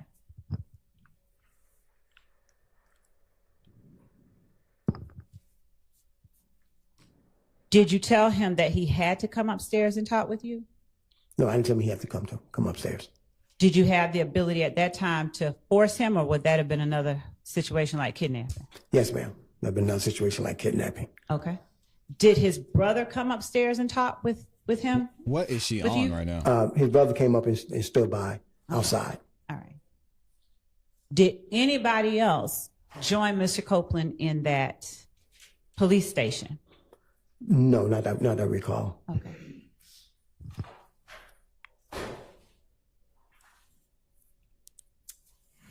Do you remember about how long you talked to Mr. Copeland in the police station? I think maybe a couple of hours, an hour or two. Did you talk to him inside an interview room, outside an interview room, or both? Inside the interview room. Did you start any conversations before you got to the interview room? No, just basically that his name had come up in the investigation. Okay. Now, when you have people that you want to talk to, are these interview rooms always equipped with recording devices, video and sound? Yes, ma'am.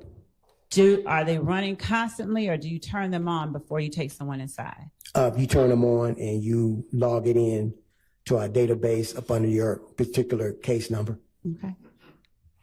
And when you began talking with Mr. Copeland, did you read him any Miranda rights or just start? No, ma'am, because he was not under arrest, so it was a non-custodial interview. So there's no need for me to Mirandize him. We just started conducting the interview, the formal interview with him. When you began conducting the interview with Mr. Copeland, did you have any particular target in mind that you wanted to have him implicate? No, ma'am, no particular target. BS. And as you interviewed him, did you attempt to get him to tell you somebody did any particular thing? Yes, ma'am. All right. And were you telling him the people that you wanted him to talk about, or were you asking him for information or something in the middle? Yeah, I was asking for information, and pretty much the question was always in the middle. Okay. When you began talking with Mr. Copeland, did you have knowledge about any people that you wanted him to give you information on? No, ma'am. All right. And during the course of your conversation with Kenneth Copeland, did you get information that led you to other people you were interested in talking to? On that initial night, no. Yeah. And was there any particular concern that you understood Mr. Copeland to have that night? Other than he spoke about an altercation. And when he spoke about an altercation, did you say anything to suggest to him that you knew about the altercation? Somewhat, yes, ma'am. Now, did Mr. Copeland's, did he ask you questions during the interview? I think just general questions like, how did my name come up in this? Once again, I don't know why.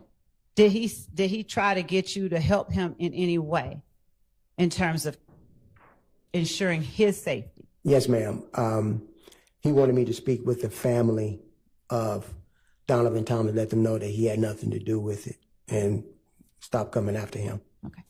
Now, did he know, or did you know, did you tell him that it was these people coming after him, or was he just speculating, to your knowledge? He was just speculating. Okay. Did you give him any assurances about what you would do to try and ensure his safety? Yes, ma'am. I told him I would speak with the family and let them know that at this point in time, he is not a person of interest or suspect. And when you gave him that assurance, when you told him that, did you have any information that anybody in Donovan Thomas's family was involved in shooting at Kenneth Copeland or his family? No, ma'am. Okay. No information.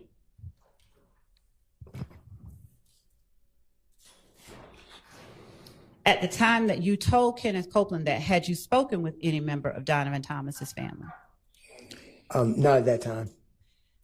Did you at any point go to the hospital where Donovan Thomas was taken?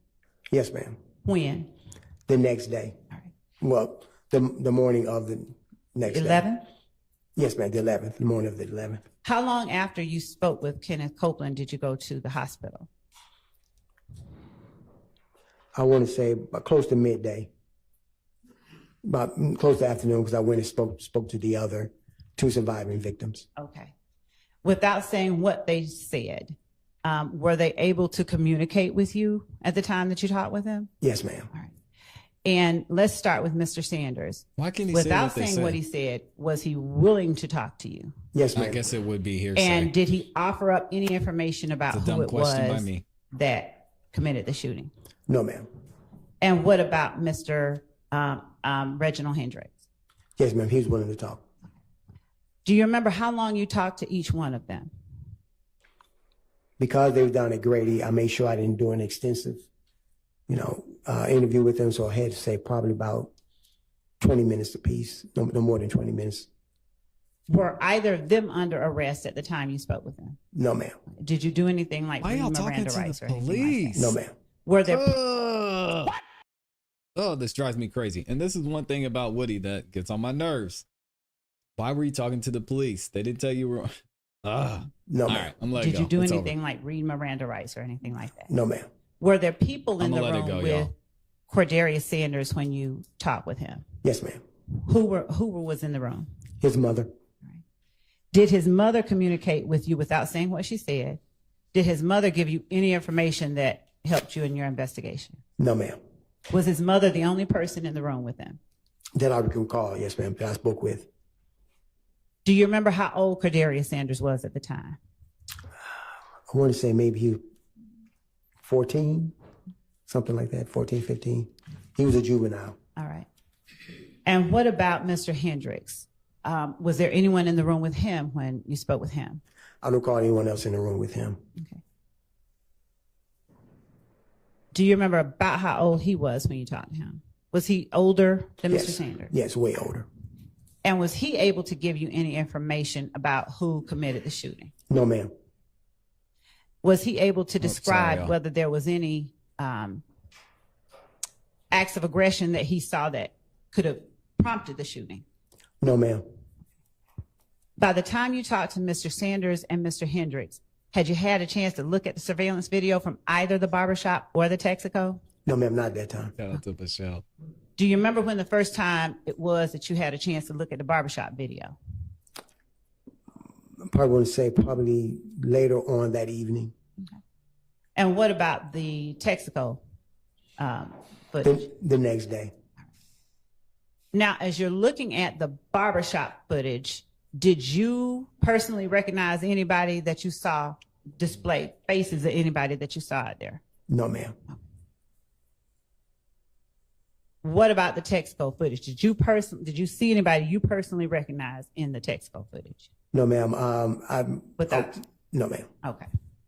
And I mean from when you first saw it? Yes, ma'am. Okay. Did you, in releasing the information you released to the public, did you ever release a make and model of a car, to your knowledge? No, ma'am. When you spoke with Mr. Copeland, did you ask him about being involved in any kind of accident Yes, ma'am. Without talking about what anyone else said, do you know why you asked him about being involved in an accident? Yes, ma'am, because I started a deep dive investigation on his name. Uh-huh. And put him to the APD, Atlanta Police database. And I was able to suss out several reports of him connected to being in an accident or traffic stops. Okay. Yeah, at least Miss Love's And not were yelling. your questions based on whatever vehicle you saw reflected in that report, or Yes, something ma'am. different? What was reflected on people's description of people was given of the vehicle.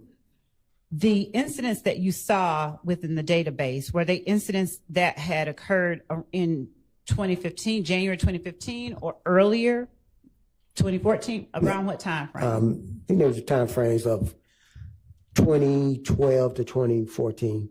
Okay. Did you have the same kind of familiarity with Kenneth Copeland as a child that you did with Mr. Zachary? No, ma'am. When, if you recall, was the first time you knew about Kenneth Copeland? Did the car have wheels? Like how old was, like around what year? Did you ever see him eating lunch? 2015, the year of the incident. Did he go to the bathroom? How many times a day? Once? Twice? Other than what you learned as you began investigating the murder of Donovan Thomas, did you have any other knowledge about Kenneth Copeland? No, ma'am.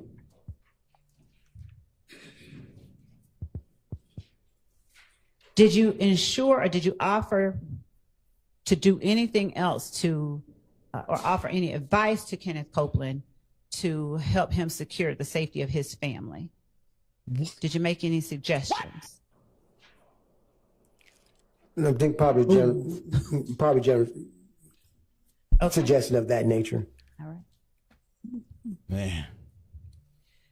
Did Kenneth Copeland have any cell phones or anything with him that you saw when Not you at first all. talked to him on January the 11th? And again, well, I like looking at things from the lawyer's perspective too, but y'all have to remember the jurors are regular people, just like us, just like some people in the chat. Maybe we have a little bit more education and insight because of some of the things you're seeing, but I'm just looking at this like a regular person. Like, what the hell is she saying?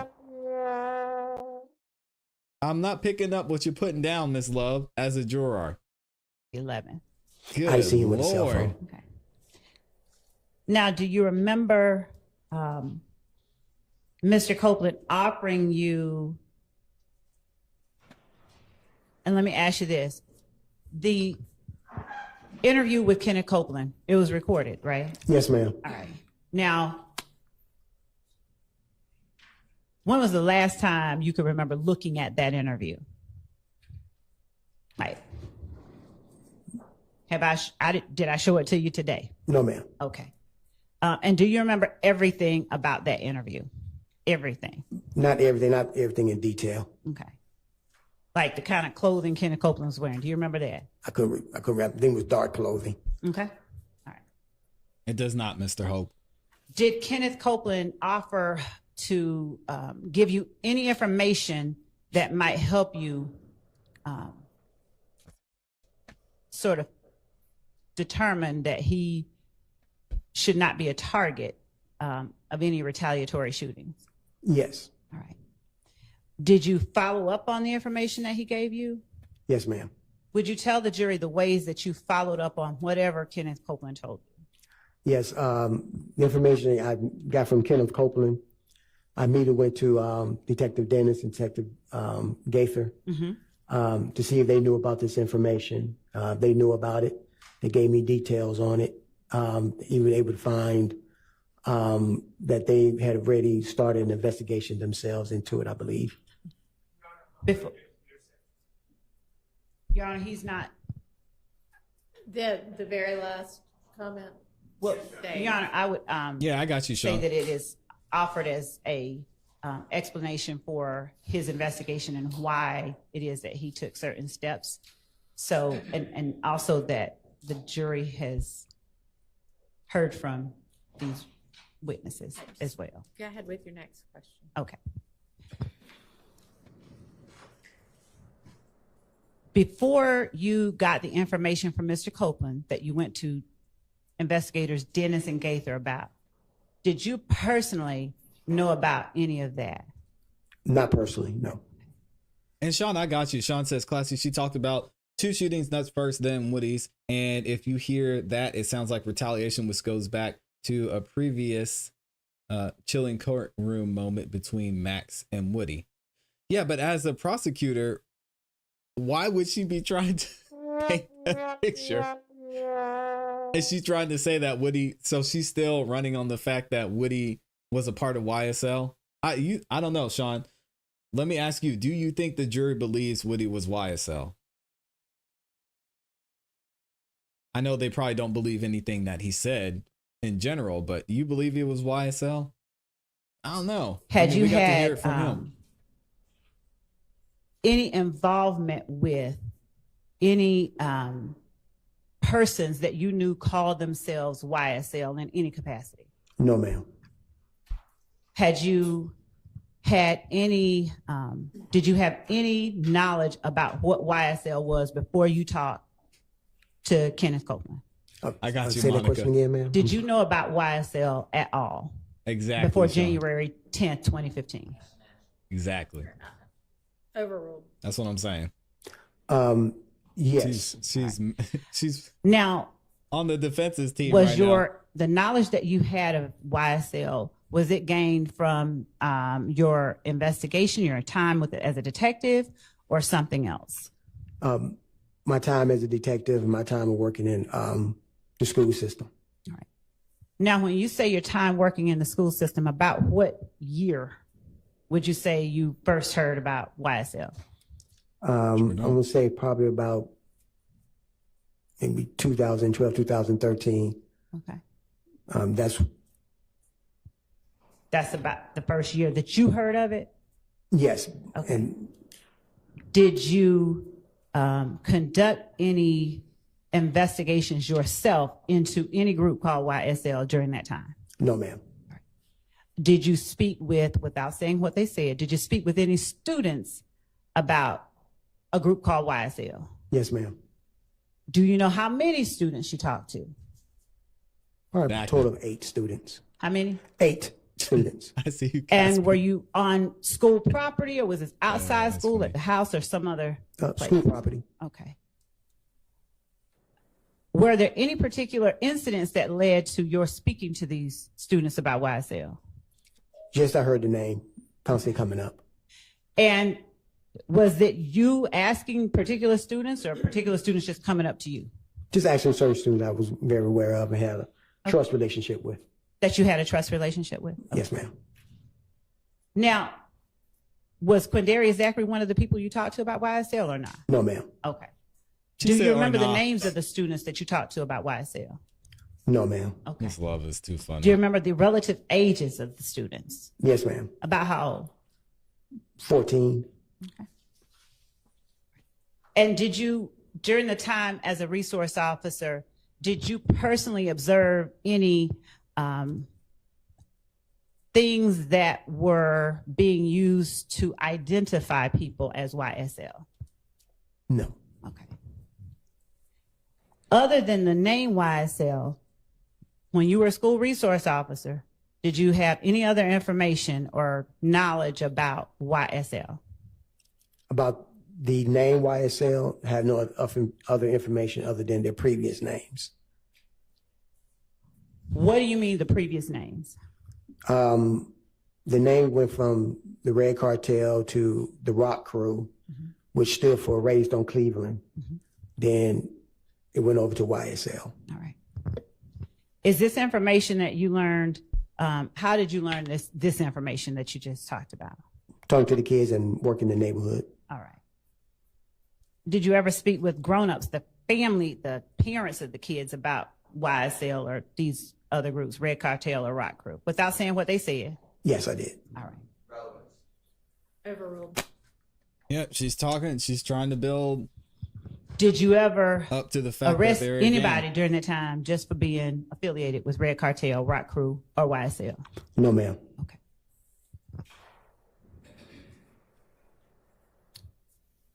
Did you conduct any investigations that involved either of those groups even after you learned about their existence from the students, but before January 10th, 2015? As in the YSL name itself or the previous names? Either. Yes. All right. How many investigations? Probably total, myself, probably a total of maybe 4 or 5. What type of what type of incidents? Forms his basis for his Overruled. knowledge. We're already going down this other path. Questions that he will be asked. Overrule. Yeah, she's gonna What let her type talk. of incidents were you investigating that you spoke to the jury about just now? About aggravated assaults and aggravated assaults, homicides. How many homicides? Probably about 2. Do you remember, in particular, the persons that were involved in the 2 homicides, victim and suspects? Your Honor, we've, based on the evidence we believe that has already come out and information that this witness can provide, we believe that the witness has Thank you, Rachel. information which will allow the determination of certain material matters in this case. He can, I don't want to. Overruled. Okay, go ahead. Do I remember the victims' names? Who were the victims in the 2 homicides? The one in particular I investigated, her name was Julian Jones. And who was the suspect? He was not a suspect. Hang on. What'd you say? I don't know what, but what it's relevant. She said, I don't know what we're that talking is. about information. Somebody that, help Miss Love out. Will aid the jury in making determinations about. Yes. Let's take a bathroom break anyway. It's probably about time for one. May the witness be excused. Yes. You can just step out. Thank you. Oh my gosh. Well, we've got a ton of delay. So let me read a couple of super chats and then we'll keep it moving. Oh my gosh. So I got this last one. We got the 10 bomb from Stylists and Barbers. SAV says Diddy is going through some things. It's about to be some sad folks. Yeah. They're going to be like, oh, Diddy. No, they won't be sad. They're going to be awfully quiet. I think somebody tweeted about something earlier, but it's wild. And then Rachel Ferguson in the building with her 5th super chat. She says, I have no idea what this line of questioning is doing. Yeah, me either. All I hear right now is that you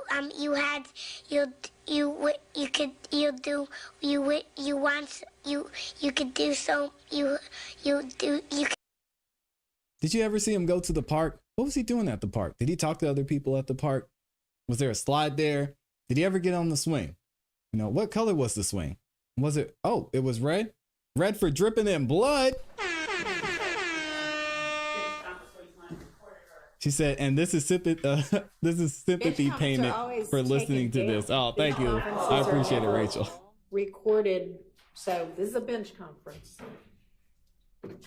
Miss Love's about to go over there and punch the cameraman. Because it's just an evidentiary issue, right? Right. Yes. So yeah, that's fine.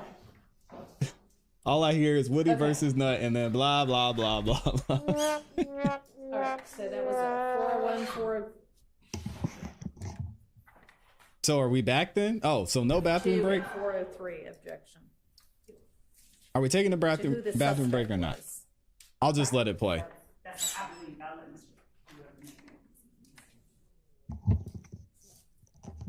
Was the swing swinging? Did it have chains or did it have the little plastic things that go around the chains? What was on the ground underneath the swings? Is there a rubber mat there? Wood chips? Rubber pieces? Are you going to respond beyond just, I believe it's relevant? No. Are you going to tell me Did why? he ever swing with anybody else on the swing? Oh, well. Rico. Your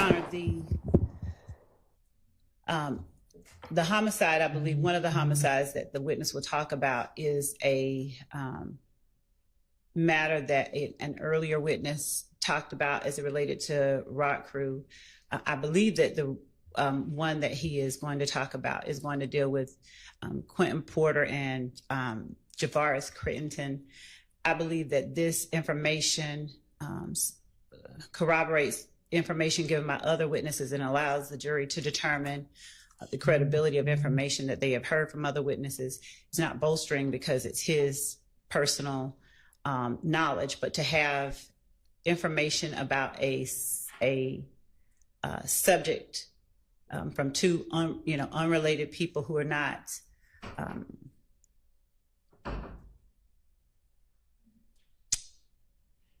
connected with one another, but are saying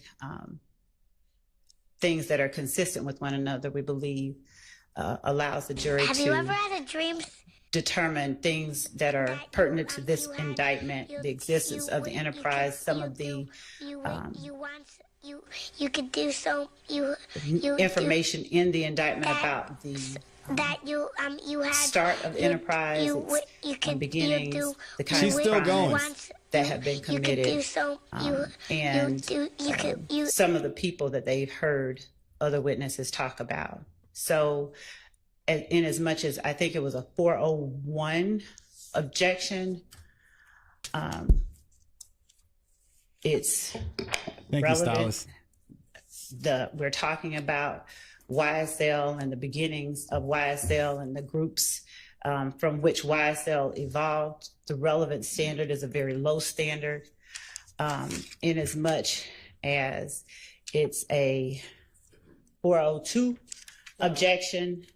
Any relevant evidence is presumptively admissible, in as much as it's a 403 objection. I'm not sure what, I haven't heard any offer as to how it's substantially more prejudicial. I know I hear a lot about. Is it that I don't prong of it, Mr. Steele, or something else? Like they played at the playground together. Well, thank you, Brian Steele. Jesus, Your Honor. Any information that tends to prove an allegation in the indictment is going to be prejudicial to a defendant. And Mr. Steele or no one on behalf of the defendant Williams is offering up how it unfairly prejudices Mr. Williams for the state to be able to prove the elements in the indictment, the existence of the gang, the beginnings of the gang as we allege, and the kinds of crimes and activities that the enterprise participates in, and the conspiracy. So, were they around Young Thug when they were in middle school? Am I missing something?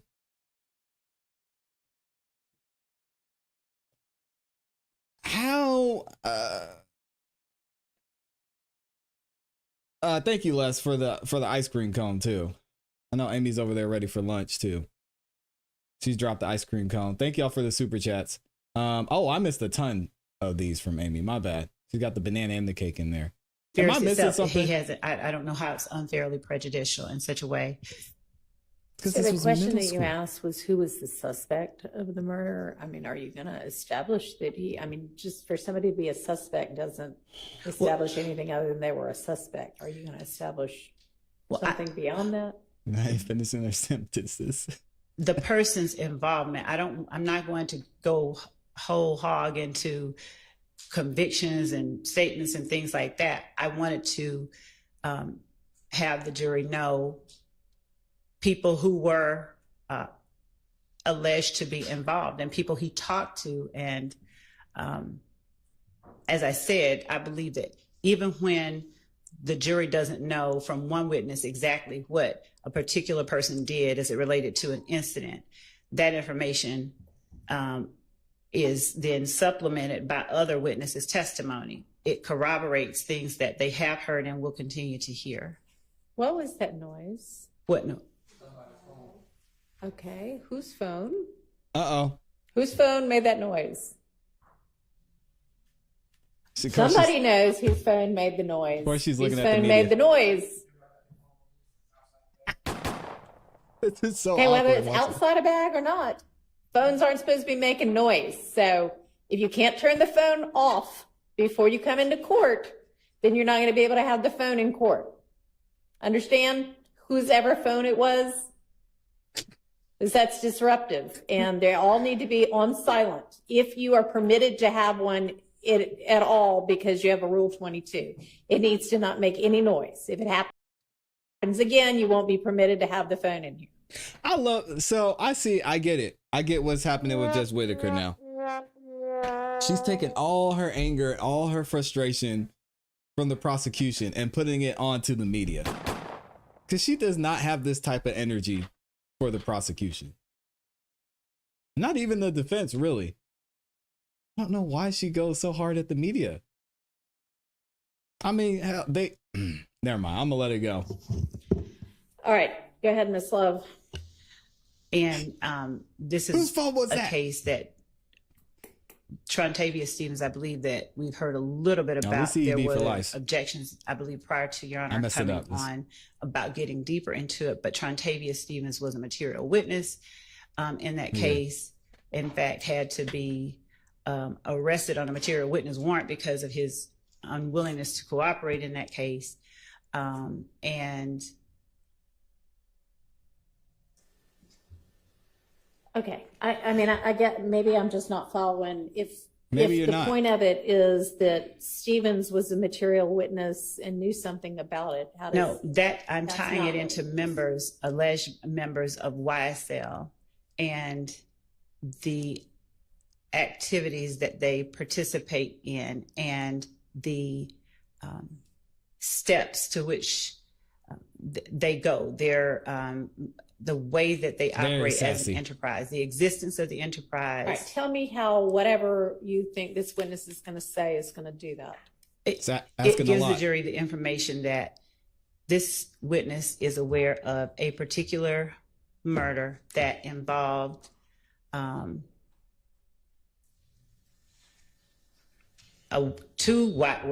you ever had and a then dream later YSL, Clinton Those Porter, three and you had Porter and Trontavia And Stevens. Stevens, Yes. and he's going to be able to testify that they were involved in this murder? No, they didn't do the murder. They Okay, were so what is it then?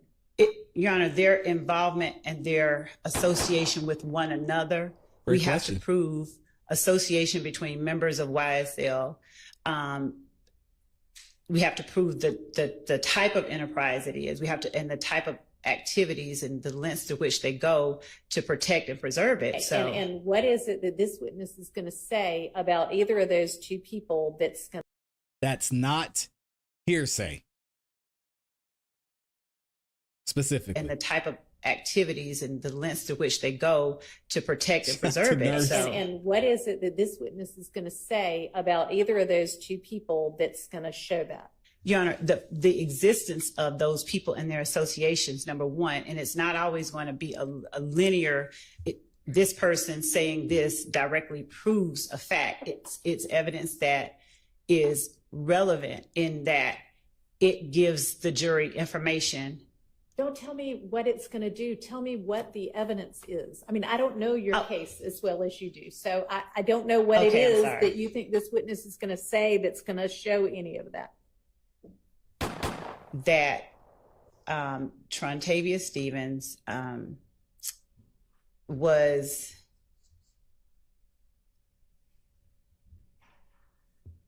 what I know happened. So he was believed to have been set up by Big Boo. It was put out that he was set up by Big Boo. There was a break from Big Boo as a result of this particular murder.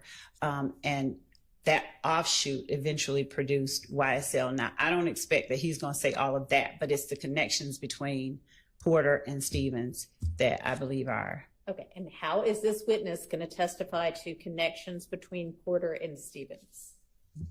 Based on what his investigation and his involvement in the investigation of the murder. I want to interrupt so bad, but this is just too good.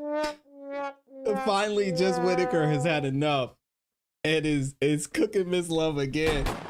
Interviewed. Just going to show that these two people knew each other? No, you're so not telling me anything. So to the I mean,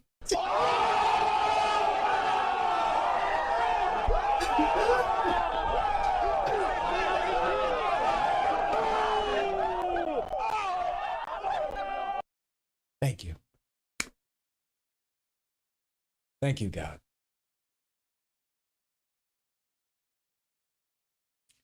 She's finally seeing it. Judge Whitaker's finally seeing the light. he interviewed. just going to show that these two people knew each other? No, you're so not telling me anything. So to the I mean, I'm trying to follow you, but to the extent that their relationship is one that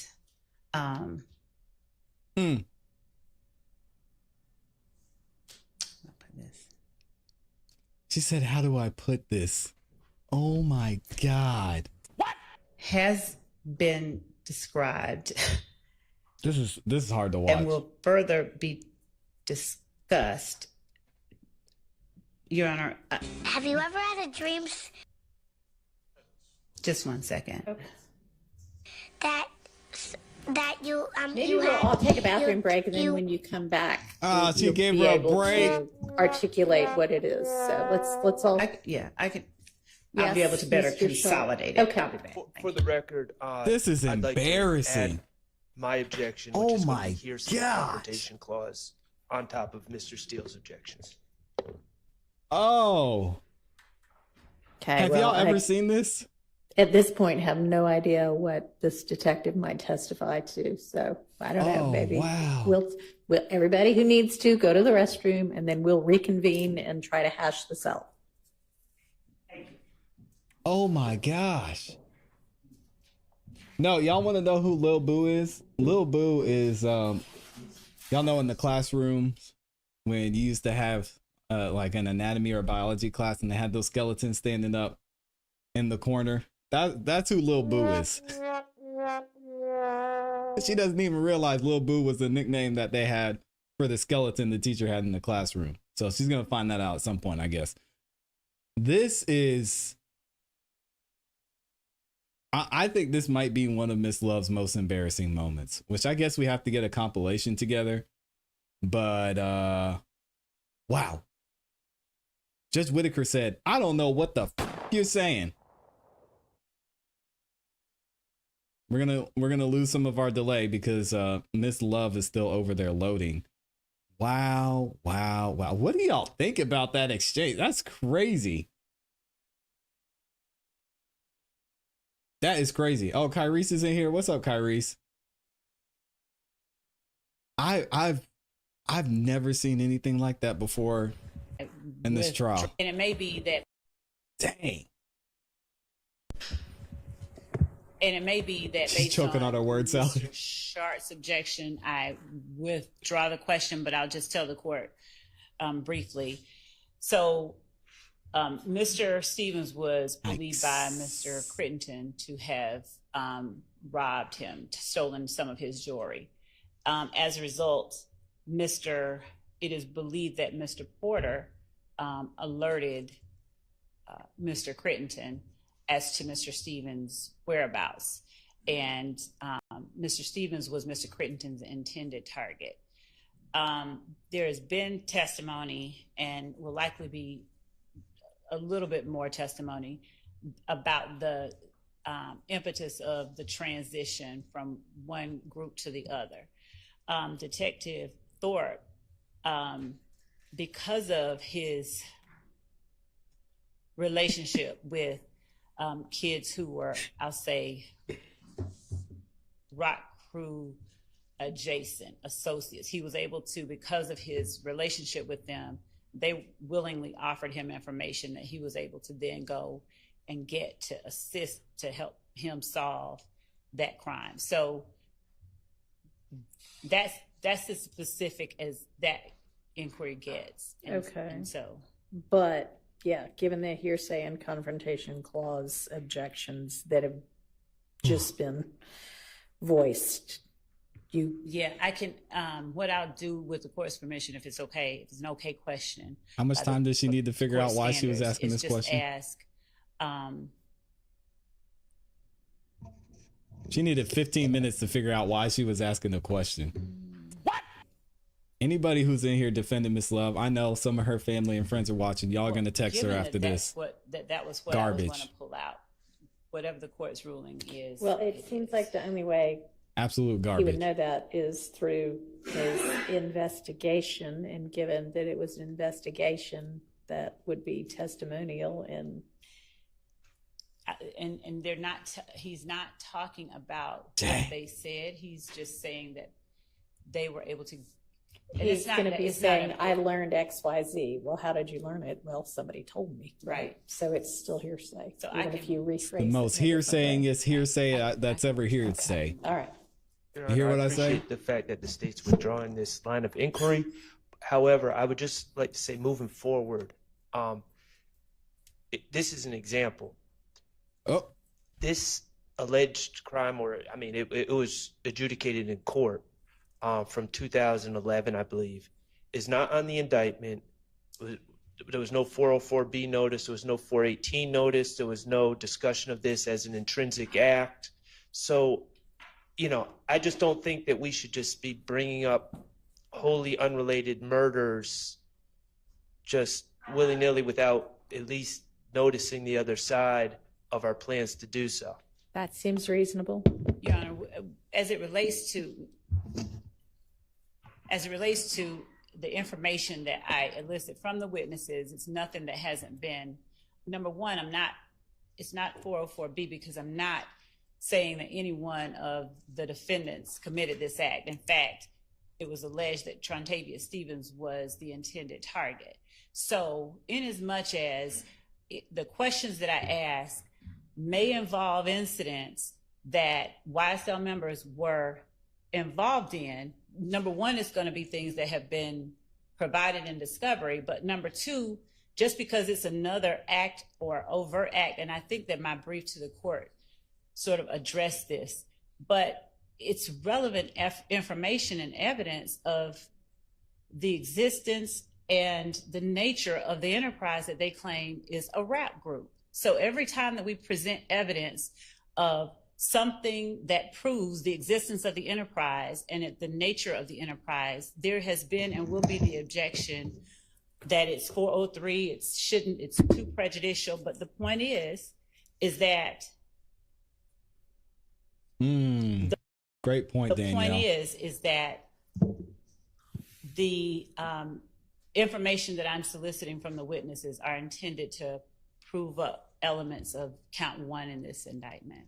Your Honor, may I respond? He's talking about a lack of any kind of notice. But so he wants to know the questions, because I don't believe that a notice of my asking about questions regarding incidents that one we've talked about. I don't believe that the court, that the defense is entitled to the list of questions that the state is going to ask. No, I agree with that. We've never spoken about this. There's no mention in the discovery, to my knowledge, certainly no police reports about the murder of, I guess, Julian Jones. I only know that because Detective Thorp said that name. No mention of the Javaris Crittenton case. There's no mention of that in the discovery, to my recollection. So I don't know where the state's saying that they've given notice through discovery. But even if they had given notice through discovery, there's also Georgia rules of evidence that dictate when notice needs to be given when bringing up extrinsic, non-charged matters in a trial, and that has not been done. And I just don't want, at this point, I think that we've cut this off, this particular incident, but I just don't want it to repeat in the future. Your Honor, and that's another thing. These matters that are alleged by the defense as being extrinsic, uncharged matters, they're not. When we're asking about them, and just to cap off something Mr. Sharp said, we've had a witness already talk about the Crittenton murder earlier on and Trontavious Stevens' involvement in it, just to put a point on that. But the assertion that these are extrinsic, uncharged matters are efforts, we believe, to curtail the state's right to prove its case through valid questions that are not improper, they are not impermissible, they're not 404B. These are questions and evidence through testimony, we believe, that proves an element of one or more elements of count one, the existence of the enterprise, the nature of the enterprise, and the means by which particular people participate in the enterprise. Well, I'm not sure that evidence, I mean, it's not going to come in through this witness in this way anyway, but I'm not sure how evidence that Porter told Crittenden Stevens' whereabouts in any way establishes any of your elements that you need to prove for RICO. So, Your Honor, since we're not talking about this particular one, the point that I was making is that this detective's investigation involved two members of Rock Crew, and information he was able to obtain. Y'all got this. I'll be right back. Associated broadly. I'm not arguing or trying to get that in. I'm saying that there will be times when we are asking about matters that I have heard alleged are extrinsic, but they are not. And I guess it's on, if there's an objection, that's one thing, but the defense is in no way entitled to know every time we're going to ask about something that tends to prove what it is that we are alleging in the indictment. And so to the extent that that's what is being asserted, we vehemently disagree with that. We are not and will not go further into that particular inquiry with Detective Thorp about that particular murder, but instances that involve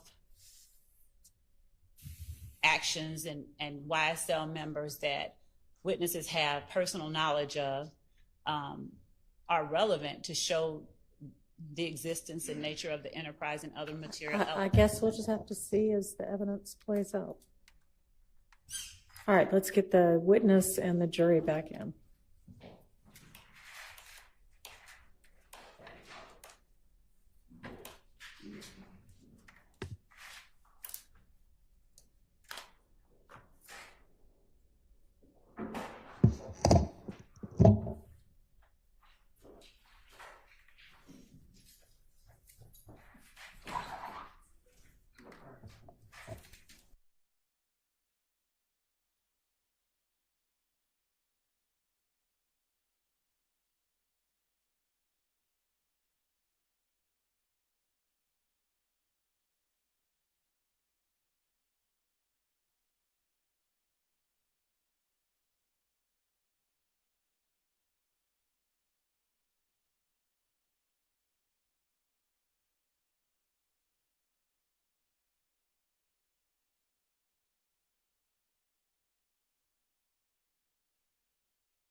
Sorry, y'all. I had to run down the street real quick. Is Miss Love still talking? She's still going? No, looks like she's not. Have you ever had a dream that you had. All right, let's see if we can get back into this. I guess you would call it line of questioning. Yeah.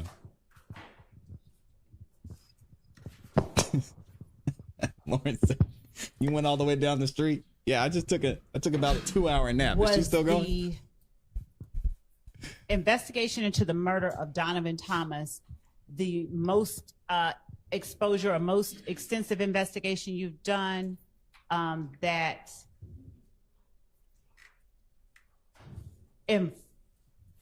throughout your investigation of Donovan Thomas, Did you have an occasion to investigate more about the group YSL? Yes, ma'am. Was that the most extensive investigation that you have done that has involved or in which the name or group YSL has come up? Objection, Your Honor. Sustained. What is when you went out to Van Ira on January the 11th of 2015, was Deshaun Quarterman the only one you talked to? I recall, yes. Did you speak with an Emmett Yarborough as well? Yes. All right. Excuse me. Crazy. Without talking about anything that Emmett Yarborough said,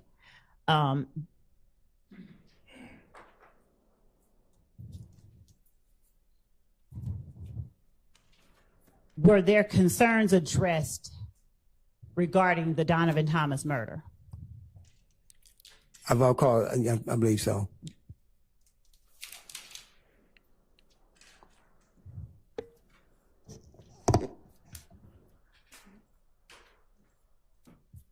When you collect shell casings, did you direct,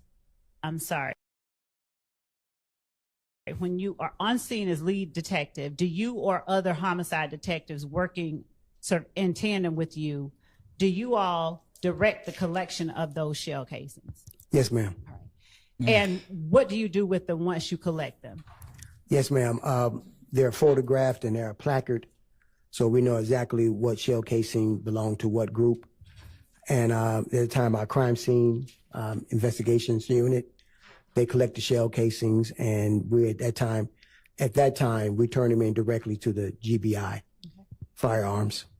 Now, do you all also have with the Atlanta Police Department, do you all also have a firearms section or a department that conducts NIBIN comparison? Yes, ma'am, we do now. Is Jennings Kilgore the person that does that? Yes, ma'am. Did you work during the investigation into the murder of Donovan Thomas with ATF as well as the GBI? Yes, ma'am. Was some of the evidence that was collected in later associated incidents submitted to the ATF versus the GBI? I believe so, they were. Yes, ma'am.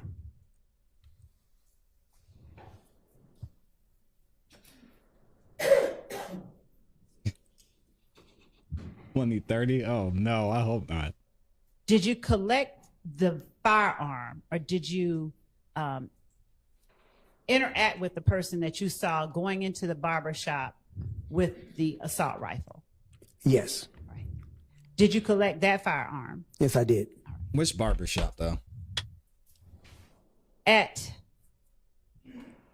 various points in your investigation, did you gain information that caused you to interact with a Quintez Griffin? Yes, ma'am. And did that person have a nickname? Yes, ma'am. What was that nickname? Head, H-E-A-D. Now, what is with these names, man? Was Head ever brought in as a suspect? Head, yes, Lil he D, Big Nut. And was he interviewed? What? Yes, he was. Did you ask him questions? Any information, any evidence from that arrest of Quintez Griffin? Yes. All right. And was that evidence submitted to this lady, the GBI or the ATF? Either one? Yes, ma'am. All right.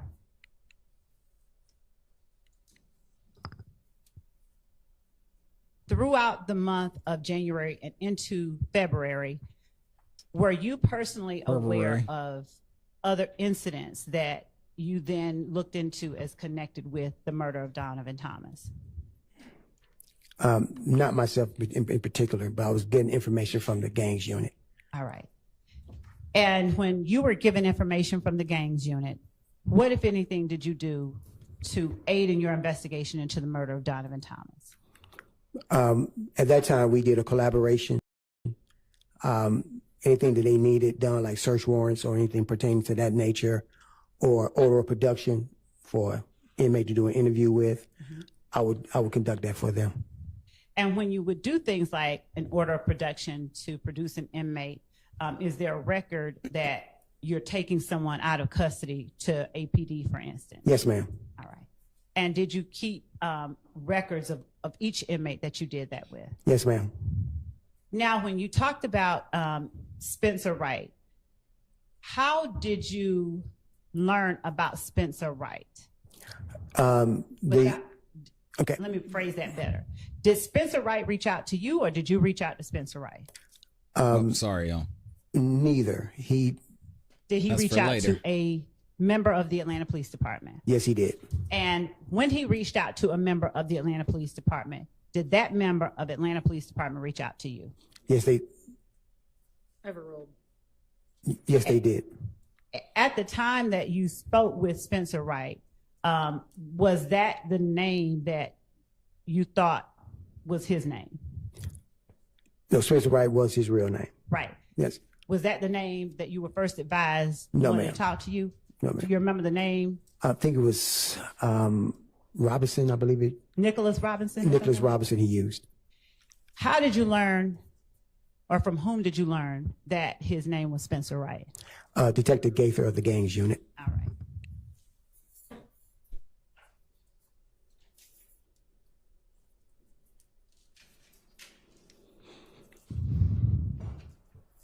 Between January of 2015 and October of 2015, when you interacted with Spencer Wright, were there any other steps that you took that you can describe for the jury to help you solve the murder of Donovan Thomas without going into anything anybody said, just the steps that you took?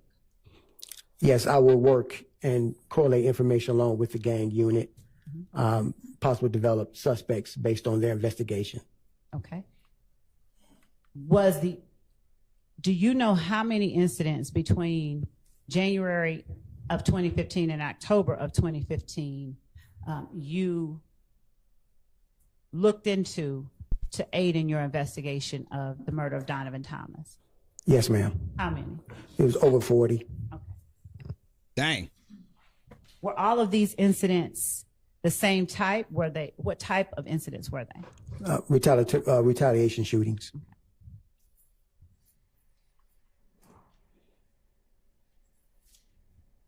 Did you What's up, Mama J? interview the people who were affected by the shootings? Did you have an occasion to interact with or interview any of the people who were affected? No. Did members of the Atlanta Police Department, Yes, ma'am. responding officers, Yes, ma'am. In the gang unit. and was it always Detective Dennis and Detective Gaither, or did, for instance, Investigator Connor, Investigator Price, and other people help you? Sustained. Was it always Detective Dennis and Detective Gaither? Yes, ma'am. Sustained. Who in the gang unit gave you information Yeah, during the strike course that. of your investigation of the murder of Donovan Thomas? It was Detective Gaither, Detective Dennis, and Detective Underwood at times gave me information also. Detective Underwood, did she work in any other capacity with any other agency? Yeah. I believe she worked hand in hand with the ATF. Was she a task force officer? I believe so. Yes, ma'am. Did Detective Underwood ever participate in any of your interviews with persons that you found were of interest in your investigation? Not that I can recall. Did Detective Dennis and Gaither? Yes, ma'am. Were they the only persons who helped or participated in these interviews? Yes, ma'am. Do you know how many interviews you conducted in trying to find out or solve the Donovan Thomas murder? Objection to solve. Objection to what? To Solve. Oh, okay. Sustained. I asked. She to said it help. before too. Just Okay. rephrase it. Do you know how many interviews that you conducted to aid in your investigation into the Donovan Thomas murder? Probably a little bit more over 12, a dozen or more. Were these between January and October 2015, or did you do any after that date? After that date. All right. Now,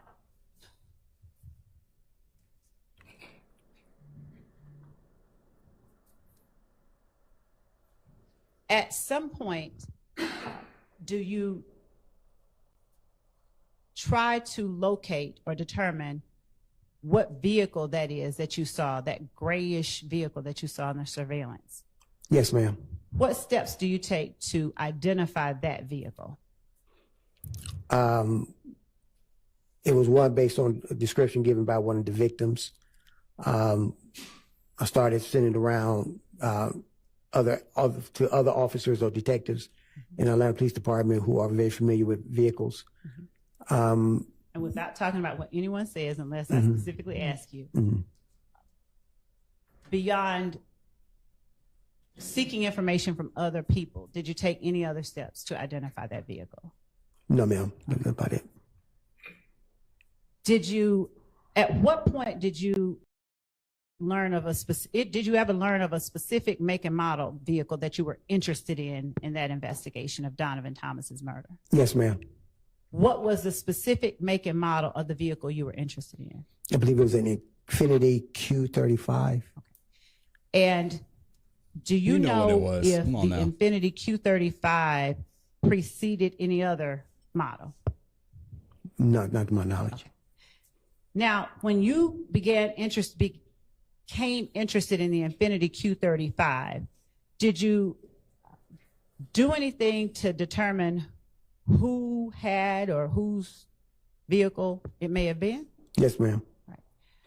Are you able to tell the jury whether you got that information from a source, one particular source, or multiple sources? Multiple sources. Okay. How many times did you talk to Kenneth Copeland? Maybe Just moving right along. total, maybe 4, I believe. Did Kenneth Copeland provide you information that you were able to in any way use to get more information about the murder of Donovan Thomas? Yes, ma'am. Did he provide you information that you were able to confirm or deny was accurate? Yes, ma'am. Did you take steps to confirm or deny the information, accuracy though? of the information you were given by Kenneth Copeland? Yes, ma'am. What steps Were did you you ever take? given phone numbers by Kenneth Copeland? I can't recall. Were you ever Interesting. given information regarding vehicle rentals by Kenneth Copeland? Yes, ma'am. Before 2016, did you go That's or what I make wanna any know, efforts Kat. to try and Was locate the information verified? about that? Yes, ma'am. Now, what vehicle information did you get that you tried to follow up on before 2016? That it was possibly a rental. And a rental from where? The airport. And did you ever go out to the airport before 2016 to try and get information about it? I believe I did. All right. Were you successful? No, ma'am. Now, after a certain point, do you keep your file with you and that's the end of it, or do you turn it over to the district attorney's office at some point? Turn it over to the district attorney's office upon their request. When you turn the file over to the district attorney's office, does the investigation or do you stop working on the crime itself? No, ma'am. Do you work with any particular people to further investigate the crime? Yes, ma'am. Is there any one particular person at the district attorney's office back in 2016 that you worked with to try and further investigate the murder? Yes, ma'am. Senior ADA Mike Sprinkle. All right. Shout out to Do Officer you know Sprinkle. what his job was at the Mr. district Sprinkle. attorney's office during that time? Yes, ma'am. Did he work primarily homicides? Yes, ma'am. Okay.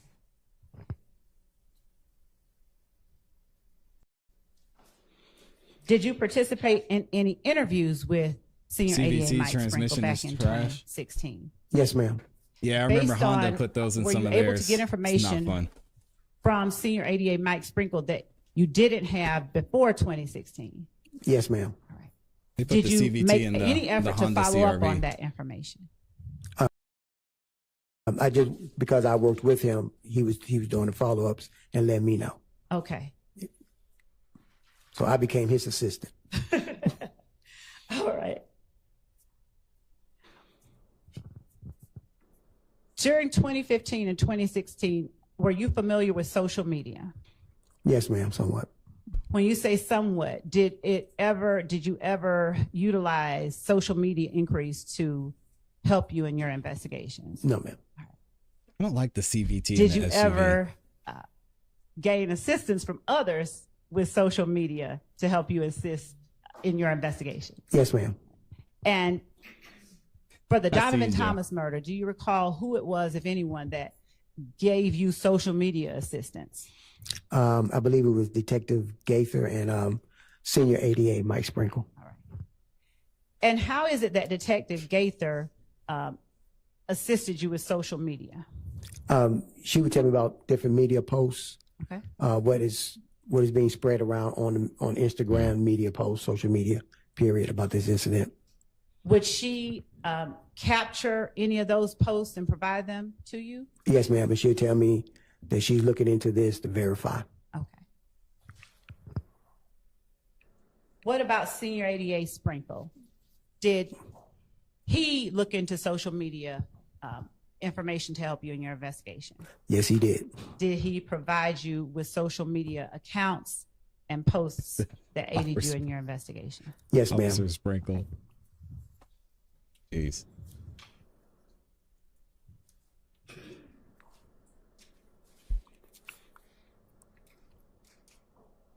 Going back to Mr. Wright, did you interview him once without Senior ADA Mike Sprinkle?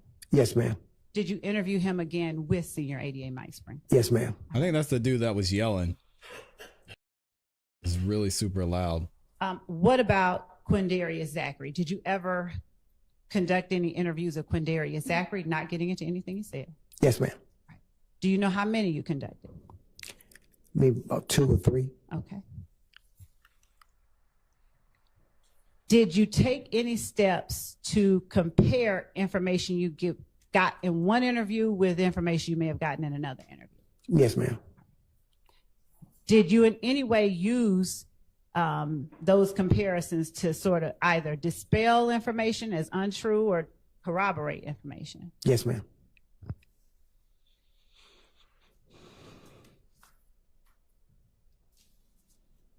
Did you learn from anyone in particular who may have rented the vehicle that you were looking into, the Infinity? Yes, ma'am. Calls for hearsay. Your Honor, the evidence has come in, and if we may approach so that I don't speak more improperly.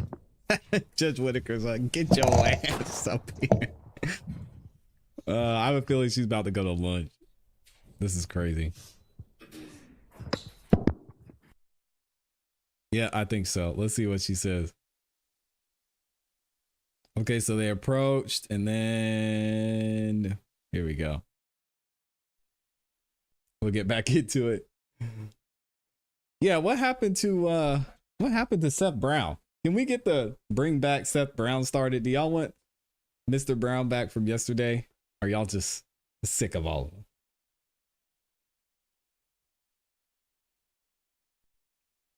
Hilton's supposed to be resigning? Thorp, before you got the name Jeffrey Williams from Kenneth Copeland as being the person who rented an Infinity from Hertz, did you know that Jeffrey Williams had rented an Infinity from Hertz? No, ma'am.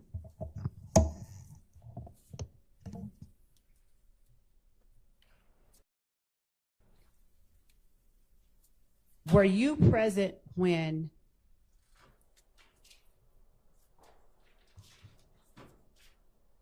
are you aware of whether members of the district attorney's office, in conjunction with the Atlanta Police Department, went back out to Hertz in 2016? Yes, ma'am, I'm aware. Did you all talk to the same set of people? When you went in 2015, do you know if who you talked to was the same persons that they talked to in 2016? I do not recall. I do not know if they were the same person. And were you able to get more information in 2016 once you began working with the district attorney's office? Yes, ma'am, a lot. Did you use that information gained from Hertz to aid in your investigation into the murder of Donovan Thomas? Yes, ma'am. without saying what was said to you, were you able to determine during your investigation if people went outside of Atlanta after the murder of Donovan Thomas? I do not know about that part. He's relevant because he interviewed Woody several times. Get any phone records during your investigation into the murder of Donovan Thomas? Yes, I did. Did Detective Gaither aid you in getting some of those phone records? Yes, ma'am. And when you get phone records in investigations like this, would you tell the jury how it is that these records assist you in your investigation in trying to determine who murdered somebody? Yes. We use the cell phone records to plot their course of travel. Also see if they was in the area where the incident took place. Nice. Based on the cell tower. Also, we try to see, based on their call logs, who did they call before, during, and after the incident. I don't know. Do you remember all of the phone records that you gained or gathered through this investigation from 2015 through 2016, either alone or with other members of the Atlanta Police Department or the DA's office? Yes, yes, ma'am. Would you tell the jury, without getting into the details about the phone records themselves, some of the persons whose phone numbers you sought and were able to obtain? Yes, ma'am. Now, who are some of the people whose phone numbers you got during this investigation? I believe it was Kenneth Copeland, Demikian Garlington, can't recall the other person's real name. Knew him as Montonk, I believe it was. Antonio Sledge? Yes, ma'am. Lil Mike. Who Quez. else? Who else's phone numbers do you recall getting throughout this investigation? I believe that's the ones that I targeted on. Were other numbers provided to you by members of the DA's office or members of the gang? Yes, ma'am.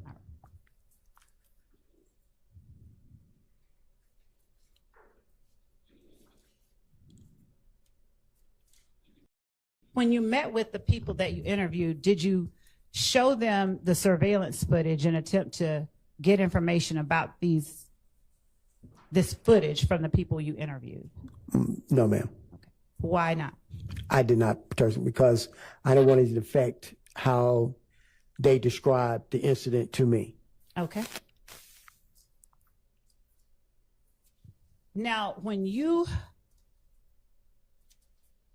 how is it that you reach a point where you turn the case over to the DA's office? For you generally, at what point are you saying, okay, here, DA's office, take the case? Usually have a conversation with the DA's office, a meeting. Mm-hmm. At that time, that ADA or senior ADA made a determination to transfer the file to me, your full investigation completed, and we'll take a look at it and move forward from there. And we need your assistance, we give you a call. Okay. Follow up on investigations. Is your completion of the file followed up by a determination or an indictment or a dismissal or something like that? Yes, ma'am. All right. And who makes that decision ultimately, whether to present it or to dismiss it, as it relates to people that you've turned over to the DA's office? The ADA's office. And does the district attorney's office always agree with the determinations that you've made in your investigation? No, ma'am. And do they ever ask you after you've turned over a file to... the question was going to be, has he ever been asked to get more information after they get a file from him? I don't know how that's hearsay. It's a request, so it's not hearsay. And does he act on that? Why don't you just Why don't you just get it together? Question. Okay. Sustained. Yes, Your Honor. Do you ever act on Do you ever act on requests from the DA's office for additional information even after you've turned it over, the file over to them? Yes, ma'am. And when you act on that, do you turn over to the DA's office whatever information you get that they've asked for? Yes, ma'am.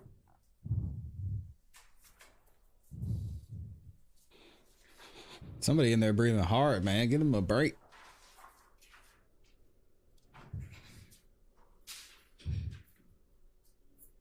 In the Donovan Thomas murder,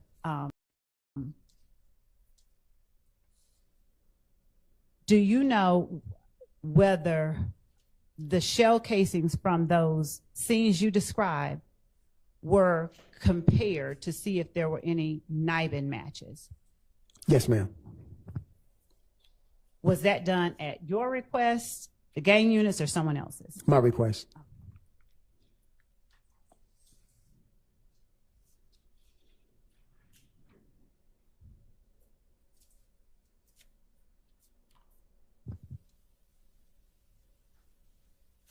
Did the information that you gained from every person that you interviewed always turn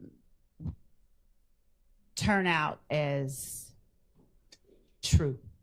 Yes, ma'am. Every person that you talked to told you the truth? Objection asked and answered. I'm gonna overrule. Come on. Did the information you get from the people, everybody you interviewed, did it always pan out? Did you always find that it was true, or did you sometimes disprove or discredit the information? Yes, ma'am. Sometimes we proved and disproved. But He they said, were saying, yes, it's always true. Jim is furious. And if you were there. able to discredit or disprove information, She should did not that have help you in your overruled investigation as well? Yes, ma'am. I'm In with what you, way?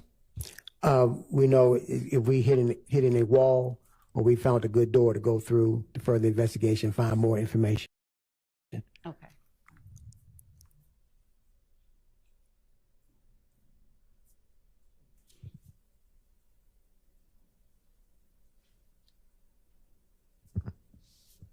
Do you all ever, do you particularly in your homicide investigations ever attempt to listen to jail recordings to get more information about your homicide? Yes, ma'am. And did the DA's office get you information about jail recordings that aided in your homicide? Yes, ma'am. Yeah, I agree, Jim. Was that Senior ADA Mike Sprinkle? Yes, ma'am. Did you also work with David White? Yes, ma'am. And was that ADA Sprinkle's investigator? Yes, he was. Was Mr. White able to get you even further information that helped in your investigation? If I recall correctly, yes, ma'am, he did. Do you know where, did you ever determine where the vehicle that you were interested in from Hertz ended up? No, ma'am, I was able to determine what happened to it. Do you know if Excuse me. ADA Sprinkle and Investigator White investigated that What's up, further? Jason?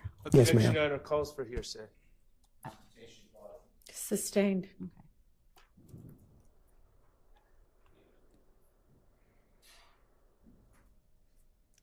Without saying what information, did you get any more information about where that vehicle ended up from either Investigator White or ADA Sprinkle? Yes, ma'am.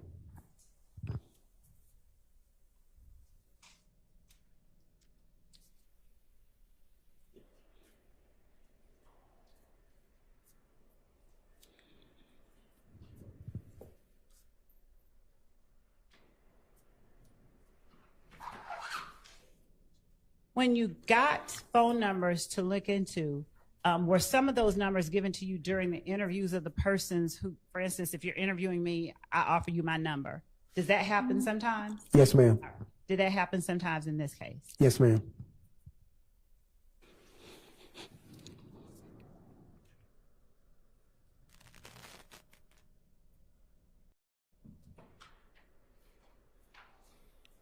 Where was Spencer Wright located when you first went to talk to him? He was involved in an incident and he was transported to the homicide office. Okay. I can't recall what street he was on. had he been arrested? Yes, ma'am. And was he trying to offer up information to sort of get some kind of I finished my help smoothie, Mr. Brown. with his case? Not to my recollection, no, ma'am.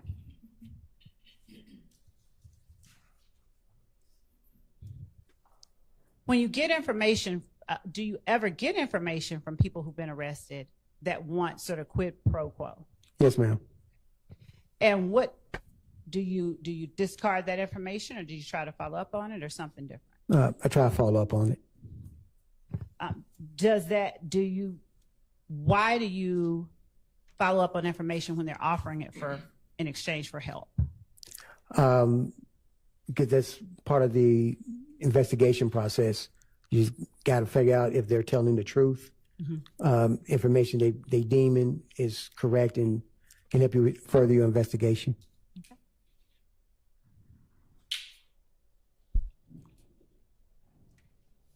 She's got to be getting close to wrapping this up.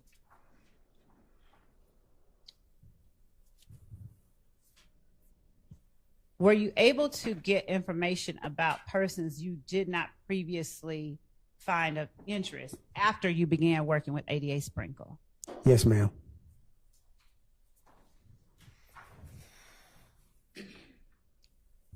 Yeah, Jim's not letting that go. Get to the point where you turn over a case to the district attorney's office, do you have to make arrests? I mean, have you at that point made arrests or taken out warrants? Overall, of this particular case. In general, do you turn over the case before or after you've taken out warrants? It depends on the investigation. Sometimes before, sometimes after. A whole lot of times more after the arrest is made. And what is it that decides whether you're going to turn it over before you decide who to arrest versus after? Depending on the investigation, like I said, we have a discussion, a meeting with the senior ADA, and let them know exactly what's going on with the investigation. This is what I've determined as a possible probable cause. 9 times out of 10, sometimes they see it your way, sometimes they don't. Okay.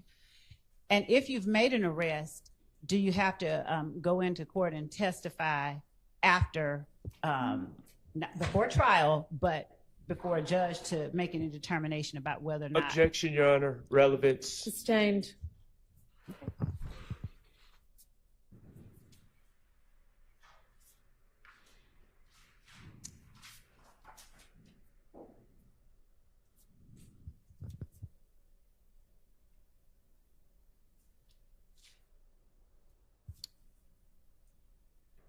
Were some of the people that ultimately you believe, Your Honor, I need to approach because there's a question that I don't, this is going to.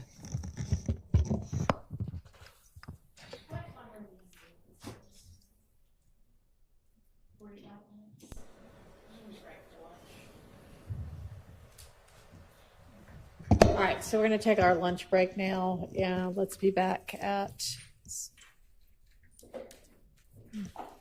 1. Can we be back at 1:30? Can y'all be back at 1:30? I don't know. Can you? Let's see. Are they back yet? Let's do that. Of course we got they're a late not. start this morning. Even though it's 1:30. All right, y'all give it up for the court. It's a tragedy. Straight garbage. But it is what it is. Oh man. What do y'all think so far? I asked y'all in the chat about Diddy. Let me see, what does the poll say? And wow, we almost have 100% participation. Thank you to everybody who participated. It looks like, in the case of Diddy, 87% of you said Diddy is done. All right, detective, you can step out and we'll see you back at 1:30. That's tough. Yes, ma'am. All right, let me make sure they don't say anything else, because we know sometimes once the jury steps out, Miss Whitaker, or Judge Whitaker, excuse me, the Honorable Judge Whitaker likes to take some extra shots. Shout out to Squirrel Brain. That vest suit combo. Ugh.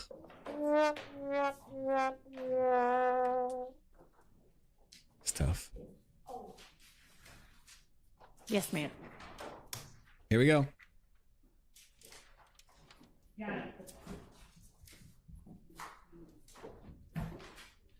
The question that I was going to ask was regarding some of the people that he arrested that ultimately did not end up on the indictment. And I'm going to follow whatever direction the court gives, but I think that Mr.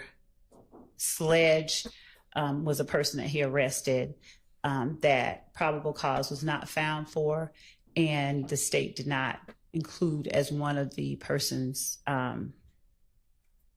Mr. Sledge and I think Mr. Copeland. I think that that's going to come out.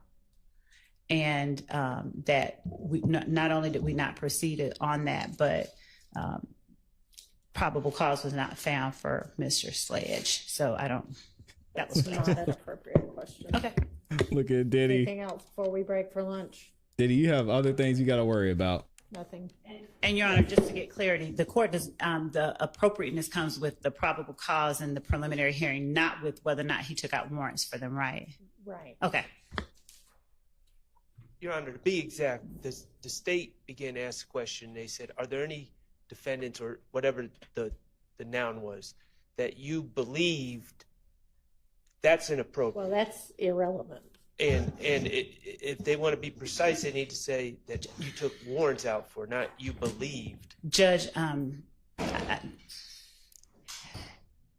what this witness did and why he did it is relevant. I don't think that one side can tell the other the appropriate way to ask the question. I don't think it's an inappropriate question whether you had a difference of opinion regarding who. And you were allowed to ask that. Yes, But the court, yeah. Is that really his Diddy? personal belief is not relevant. Okay, then. Did you take out warrants for people we didn't indict? I mean, and I was going to ask specifically about Mr. Copeland and Mr. Sledge. Okay, but you can't But why? ask the other issues. Okay. All right. See everybody at 1:30. Yeah, not me. I'm done with y'all for the day. But I'm not done with this community because we have some other things we got to go over. We're going to skip the BS. So if you're here for YSL, we are finished with the YSL section of the show. We got to get into our guy, Diddy, and see what's going on. This is the indictment. Now I'm going to try and get through the entire thing. It's only 14 pages, but there's a lot to unpack here. Also, his lawyer sent a letter, and who's his lawyer, by the way? Let's find his name. I saw it earlier, and this is a 10-page letter. Oh, God. I don't think we're going to get through this. Okay, this is signed by them. Basically, what this letter is showing or trying to show is that Diddy isn't a flight risk and that he should get bond. Stop the cap. Y'all think this is going to happen? I don't think I'll read this right now. We'll get to that either tomorrow or at some later point. But we have to go through this sealed indictment. All right, we got more breaking news for y'all. Crazy.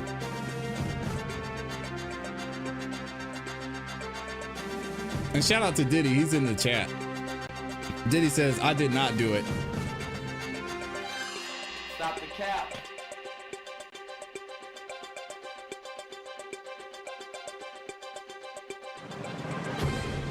Let me see. Let me make sure we're good.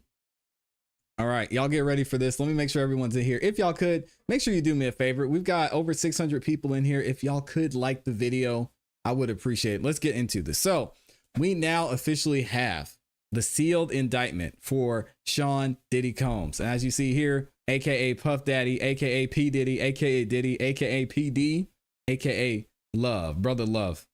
And we're going to go through and we're going to see everything that the United States of America is trying to hold this man accountable for. Y'all get ready. This is going to be a wild one.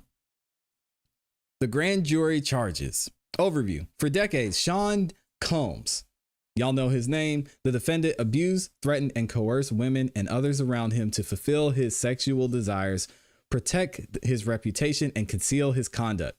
To do so, Combs relied on the employees, resources, and influence of the multifaceted business empire that he led and controlled, created a criminal enterprise whose members and associates engaged in and attempted to engage in, among other crimes, sex trafficking, forced labor, kidnapping, arson, bribery, and obstruction of justice. Couldn't we have done Sean Combs? And then we're going to say afterwards, we're going to call him Diddy. We're just going to call him Diddy. Diddy, the defendant, operated his business headquarters at various times in Manhattan and Los Angeles under a variety of United States-based corporate entities, including Bad Boy Entertainment, Combs Enterprises, and Combs Global. Company enterprises in the Combs business included, among other things, record labels, a recording studio, an apparel line, an alcoholic spirits business, a marketing agency, and a television network and media company. Y'all remember there was also a huge record label that was mentioned in one of the lawsuits, and that was UMG. And they tried to get out of that with the quickness. So I don't see UMG mentioned here, but they do say there was included record labels and other things, as we know, with I was gonna say Ciroc. Yeah, Ciroc is in there too. At all times relevant to this indictment, Diddy engaged in a persistent and persuasive pattern of abuse towards women and other individuals. This abuse was at times verbal, emotional, physical, and sexual. As a part of his pattern of abuse, Diddy manipulated women to participate in highly orchestrated performances of sexual activity with male commercial sex workers. At times, Diddy and others acting at his direction. Hello, Rico. Y'all were looking for him. There he is. Made arrangements for women and commercial sex workers to fly to Combs' location. Combs ensured participation from the women, among other things, obtaining and distributing narcotics to them, controlling their careers, leveraging his financial support, and threatening to cut off the same, and using intimidation and violence. Physical abuse by Diddy, oh my gosh, was recurrent and widely known. On numerous occasions from at least in or about 2009 and continuing for years, Diddy assaulted women by, among other things, striking, punching, dragging, throwing objects at, and kicking them. These assaults were at times witnessed by others and included one instance at a Los Angeles hotel in or about March 2016, which was captured on video and later publicly reported, where Diddy kicked, dragged, and threw a vase at a woman as she was attempting to leave. We all know this is ClassE. I showed the video and we did a review video of it here on my channel, and it was hard to watch. Very hard to watch. If you want to go back and see it, I've got it on the channel somewhere, and you can find it a lot of other places too. When a member of the hotel security staff intervened, Diddy attempted to bribe the staff member to ensure silence. And in this specific situation, what happened was they intervened, the hotel staff intervened, they told ClassE to go home, and then ClassE went home, and she ended up coming back. And what she said in her complaint, or in her lawsuit, she said she was just scared for her life. She wanted to come back and kind of smooth things out because she didn't want to leave on bad terms. And they told her, just get out of here. So Diddy's violence was not limited to these women.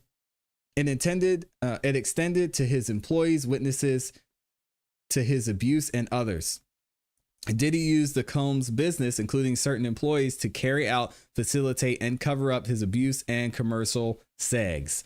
Those employees, including security staff, household staff, personal assistants, and high-ranking supervisors, and other close associates, acted as Combs intermediaries, and their conduct was facilitated and assisted by Combs' control of the Combs business.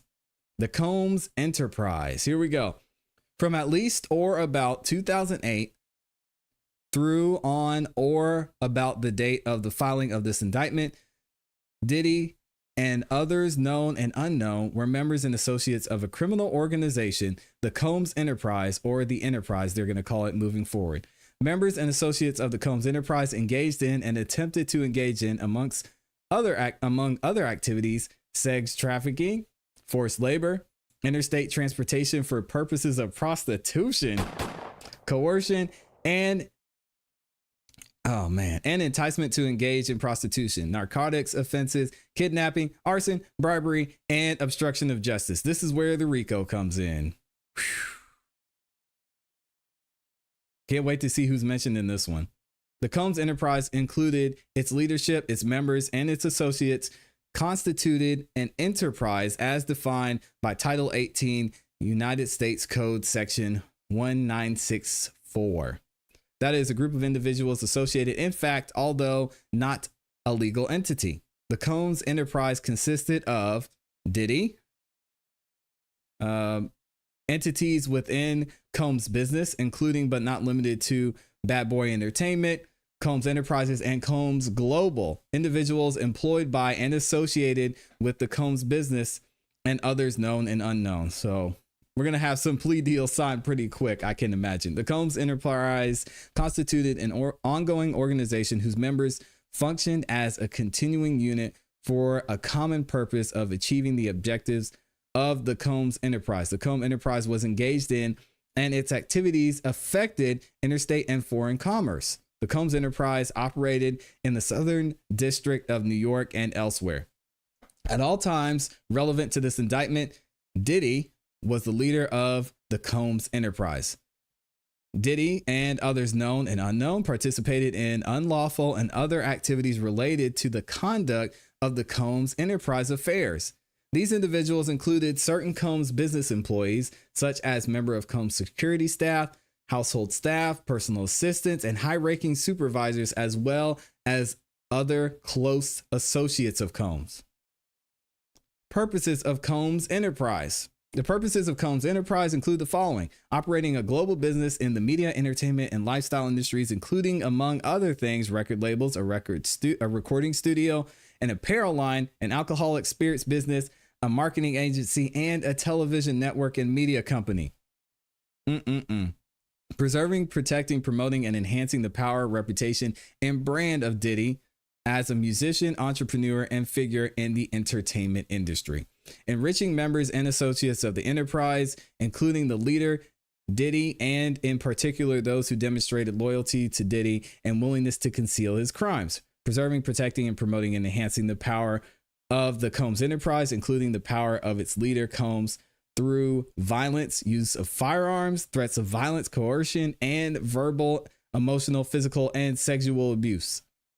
Fulfilling the personal desires of Diddy or Combs, particularly those related to Combs' sexual gratification, including through the exploitation of women and use of commercial sex workers. It's so sad that people were involved in this. Just for what? I mean, on both sides, just to get a little bit of extra money. Come on, man.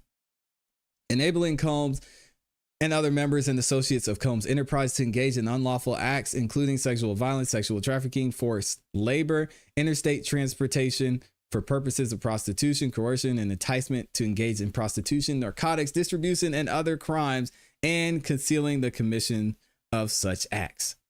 Securing absolute loyalty from members of Combs Enterprise, including through acts of violence and threats, and protecting the Combs Enterprise and its members and associates, including Combs, from the detection and prosecution by law enforcement authorities through acts of intimidation, manipulation, bribery, and threats of retaliation against individuals who witness the crimes committed by members and associates of the enterprise. Interesting thing about that section is it's well known that Diddy was working with federal agents. Why he was working with them, I still think there's a little bit that's unknown there, but I'm sure we're going to find out as time goes along some of the things that he's able to say and not able to say, or they allude to in court. And that's going to reveal maybe where he was working with the feds, which is, it's shocking to see, but I guess they got everything they needed out of him. And they said, all right, Diddy, you had your fun. It's time to pay up. Means and methods of the enterprise. Among the means and methods of which Diddy and other members and associates of the Combs Enterprise conducted and participated in the conduct of the affairs of the Combs Enterprise include the following. Combs and other members and associates of Combs Enterprise wielded the power and prestige of Combs' role at the Combs business to intimidate, threaten, and lure female victims into Combs' orbit, often under the presence of a romantic relationship. Ooh, yeah, that's not good right there. They're trying to get Andrew Tate on this one too. Combs, not that Andrew Tate is anywhere near close to Diddy. Let me make that abundantly clear. Combs then used force threats of force, and coercion to cause victims to engage in extended sex acts with male commercial sex workers that Combs referred to as, among other things, freak-offs. Oh my God. Hey, yo. Freak-offs were an elaborate and produced okay, we don't need to go through all that. Members and associates of the Combs enterprise, including high-ranking supervisors, security staff, household staff, personal assistants, and other Combs business employees, facilitated the freak-offs by, among other things, booking hotels for the freak-off, stocking the hotel's rooms in advance with the required freak-off supplies.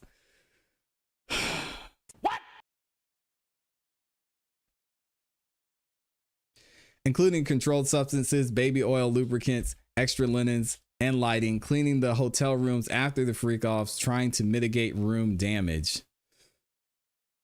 arranging for travels for victims, commercial sex workers, and Combs to and from freak-offs, resupplying Combs with requested supplies, diverting large sums of cash to Combs to pay for the commercial sex workers, and scheduling the delivery of IV fluids. What? God.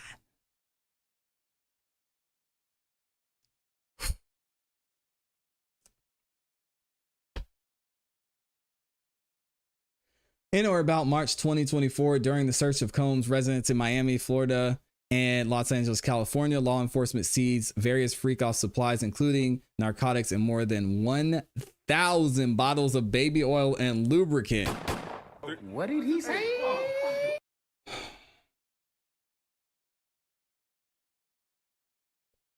Combs subjected victims to physical, emotional, and verbal abuse to cause the victims to engage in freak-offs. Combs maintained control over his victims through, among other things, physical violence, promises of career opportunities, granting and threatening to withhold financial support, and by other coercive means, including tracking their whereabouts, dictating the victim's appearance, monitoring their medical records, controlling their housing, and supplying them with controlled substances. During and separate from the freak-offs, Combs, among other things, hit, kicked, threw objects at, and dragged victims at times by their hair. These assaults often resulted in, injuries that took days or weeks to heal. And we heard this from Cassie and several other people too. Combs also threatened victims' careers and livelihoods, including if they resisted participating in freak-offs. Victims believed they could not refuse Combs' demands without risking their financial or job security, or without repercussions in the form of physical and emotional abuse. Combs also used the sensitive, embarrassing, and incriminating recordings that he made during freak-offs as collateral to ensure the continued obedience and silence of the victims. Members and associates of the Combs enterprise, including Combs' security personnel, at times carried firearms. On more than one occasion, Combs himself carried and brandished firearms to intimidate and threaten others, including victims of and witnesses of his abuse. In or about March 2024, during searches of Combs' residence in Miami, Florida, and Los Angeles, California, law enforcement seized firearms and ammunition, including 3 AR-15s with defaced serial numbers, as well as a drum magazine. Members and associates of Combs Enterprise enabled Combs control over victims by following his directions regarding financial payments to victims, advancing or suppressing the victim's career opportunities, and acquiring the controlled substances Combs used to keep victims compliant.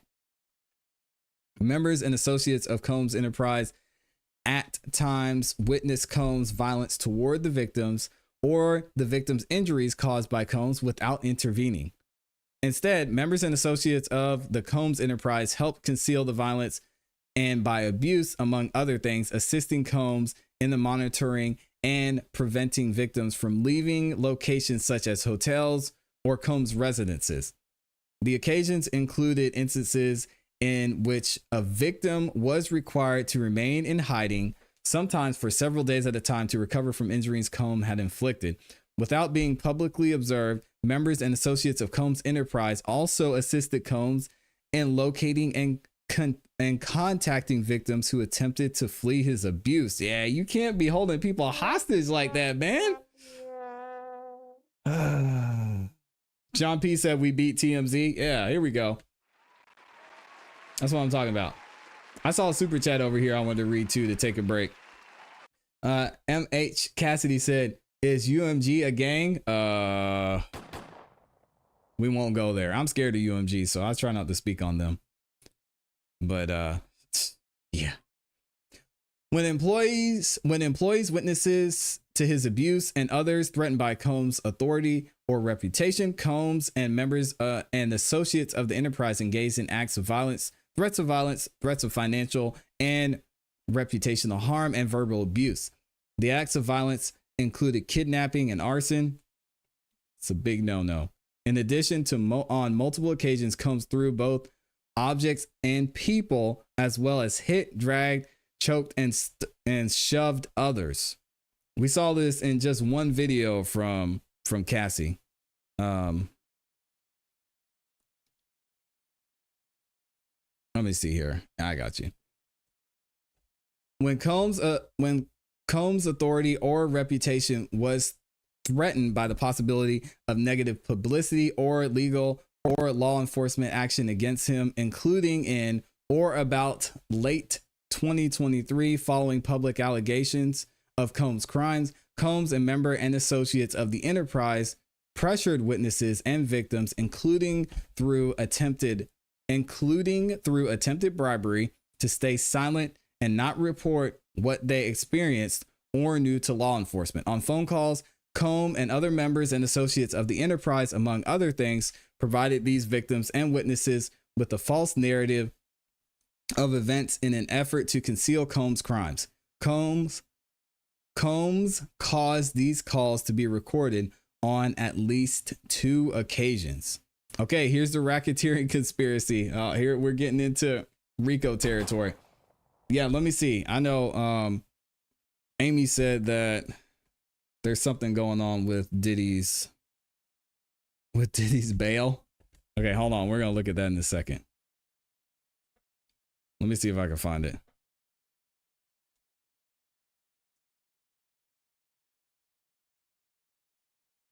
Let's see here. Oh my gosh. All right, let me read this real quick. This is a super quick article by TMZ. It says, bad boy wants bail, offers $50 million to get out. Dang. Sean Diddy Combs wants out of federal lockup really badly. He proposed a $50 million package to secure his release from bail until his trial begins. And that's what we're going to see, I think, here in this letter that we have. But we'll get it. We'll read it since it's shorter from TMZ. Diddy's team filed the offer with the federal court, and it's an impressive offer in terms of the assets he's willing to lay on the line. According to the dot, Diddy says his mansion on Miami Star Island would be offered up as collateral. That's worth $48 million, and his mother's Miami home would cover the remaining $2 million. He's also willing to have his travel limited to Florida, New York, and New Jersey. Presumably, he would live in Miami and travel to New York area to face trial. Diddy says he's willing to wear a GPS monitor so the feds can track his whereabouts. Interestingly, Diddy says he's been preparing for days for the day he was arrested, because he paid off the remaining $18 million he owed on the Miami home, so he'd be able to offer it as collateral. Smart thinking. Additionally, he says he informed the feds in May that he was trying to sell his private jet, and although he hasn't found a buyer yet, he promised to park it in Los Angeles while he remains in Florida.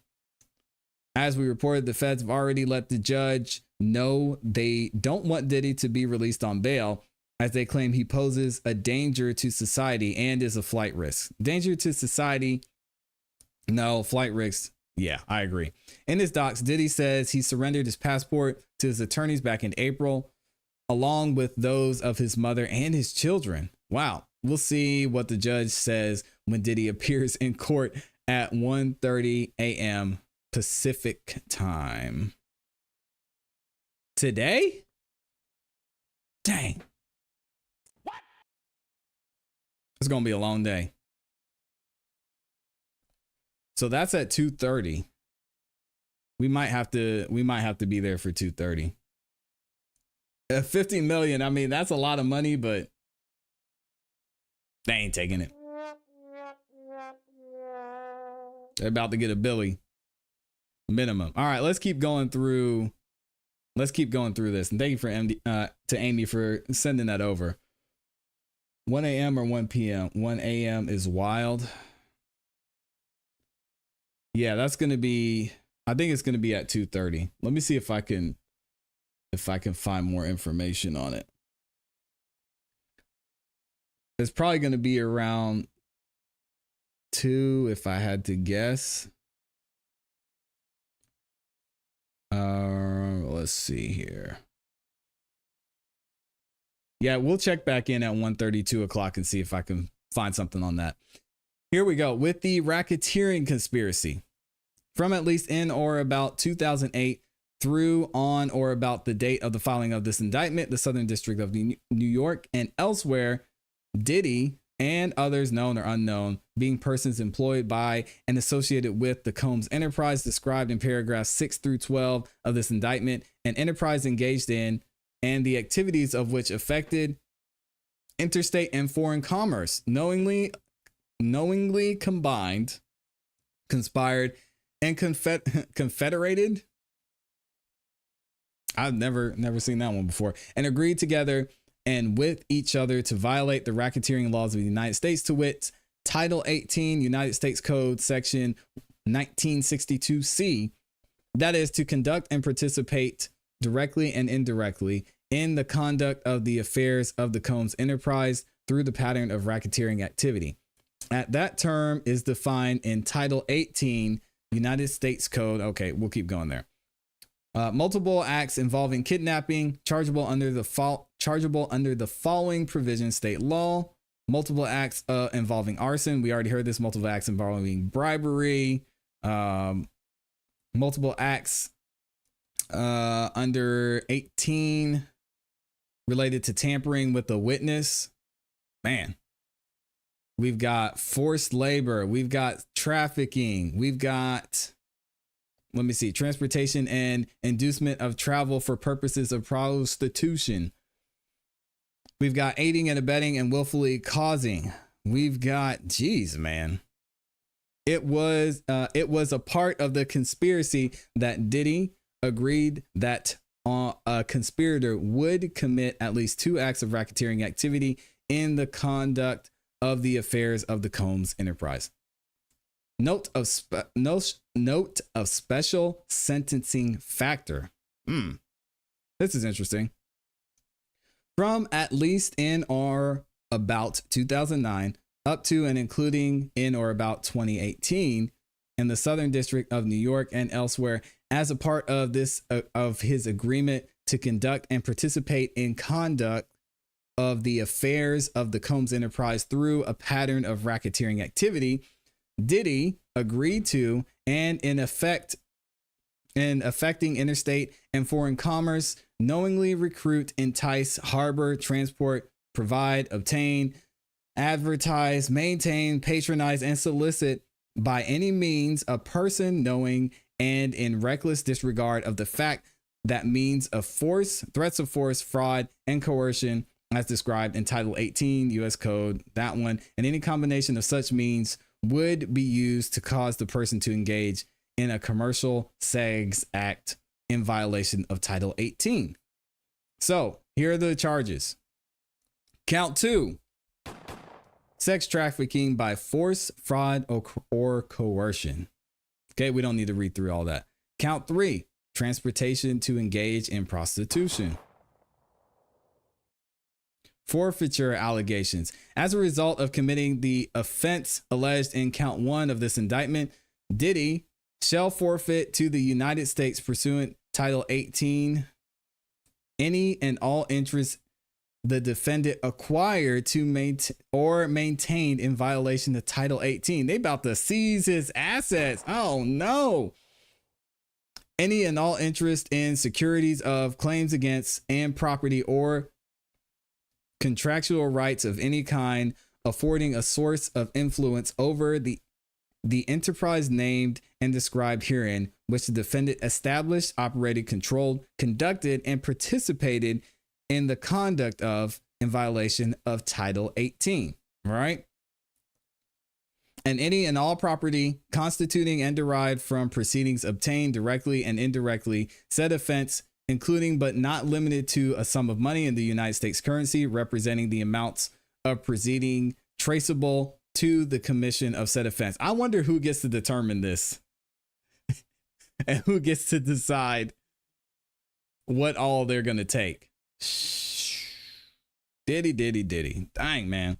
As a result of committing the offense alleged in count 2 of this indictment, Diddy shall forfeit to the United States, pursuant of Title 18, any and all property, real and personal, involved in, used, or intended to be used to commit or to facilitate the commission of said offense. We don't need to read through the rest of that. They're basically about to take all of his stuff. As a result of committing the offense alleged in count 3 of this indictment, which was transportation to engage in prostitution,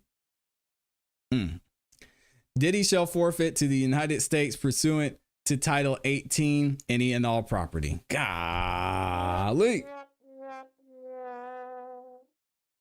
One of our amazing resident attorneys is in here. Javier LaFleur says, I smell a plea deal out of this. I mean, what's that plea deal going to look like, Javi? I mean, we're talking racketeering and conspiracy. What is that plea deal going to look like? Substitute assets provision. If any of the above describe forfeitable property as a result of any actions or omissions of the defendant, either cannot be located upon the exercise of due diligence, have been transferred or sold to or deposited with the third person, have been placed beyond the jurisdiction of the court, or has been substantially diminished in value, or has been commingled with other property which cannot be subdivided without difficulty, it is the intent of the United States, pursuant to Title 18, to seek forfeiture of any property of the defendant up to the value of the above forfeitable property. Signed by Damian Williams, United States Attorney. What do y'all think? So that is the full indictment there. We're going to be hearing some more news soon. I know Diddy is going to meet or going to go to court soon at some point today. We'll probably look into that, but let me know what y'all think about this indictment. Did they get it right this time? Did they leave something out? Should there have been more things that could have been included? What's going to happen out of this? Is Javier LaFleur right? Is it going to be a plea deal? Is he going to get bail? They're going to lock him up? Y'all let me know in the comments. I'm going to read some more comments and we'll probably get up out of here, honestly. I want to see if I can find more information on when, because he should have, I'm trying to see, a hearing today. Y'all give me 1 second. I'll read some of the super chats and comments.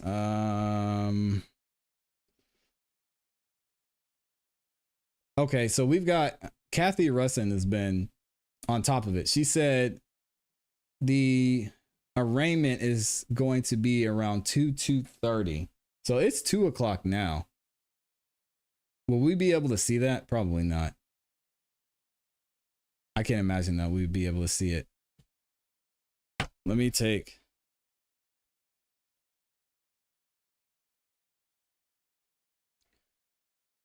see if I could find it. Arraignment anywhere. Yeah. And Javier LaFleur says, I'm surprised they didn't get him on past murders. There might not have been enough to prove it. And we've got the Associated Presses here. Let me see what they're saying. Yeah, we might have to get into this later. Let me double check and make sure I didn't miss any super chats. We've got, okay, I read this one. MH Cassidy with the 2 bombs said, is UMG a gang? They might be. They might be. Oh man. Lavisa says, ClassE, what about his sons? I wonder if they had any involvement. I believe his sons were arrested as well. But again, they're still, this is also new. So I'm going to do some more research and we'll talk about it at some point tomorrow. Amy says, since when does the defendant decide their bail? Yeah, I mean, what? He said 50 million. They're going to be like, oh, okay, how about 100? And you don't get to travel. You got to stay here in New York. In prison. Good Lord have mercy. Now, Javier LaFleur says, it depends on what the feds offer. They'll offer him something, though. His attorneys will try to iron out a lot of tough wrinkles in whatever deal he gets. I want to see that plea deal for all this they're talking about.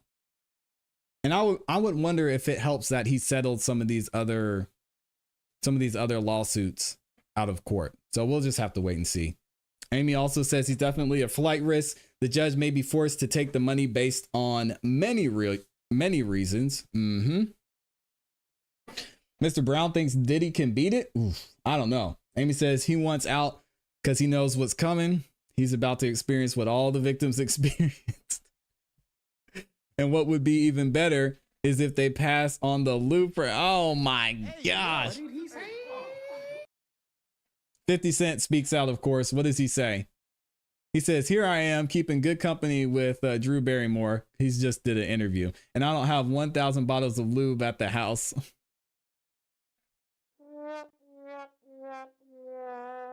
$50 Cent is about to go buck wild.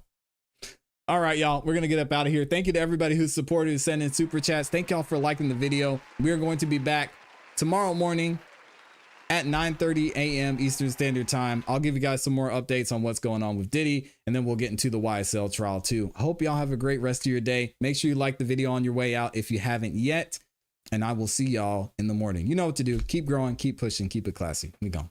Peace.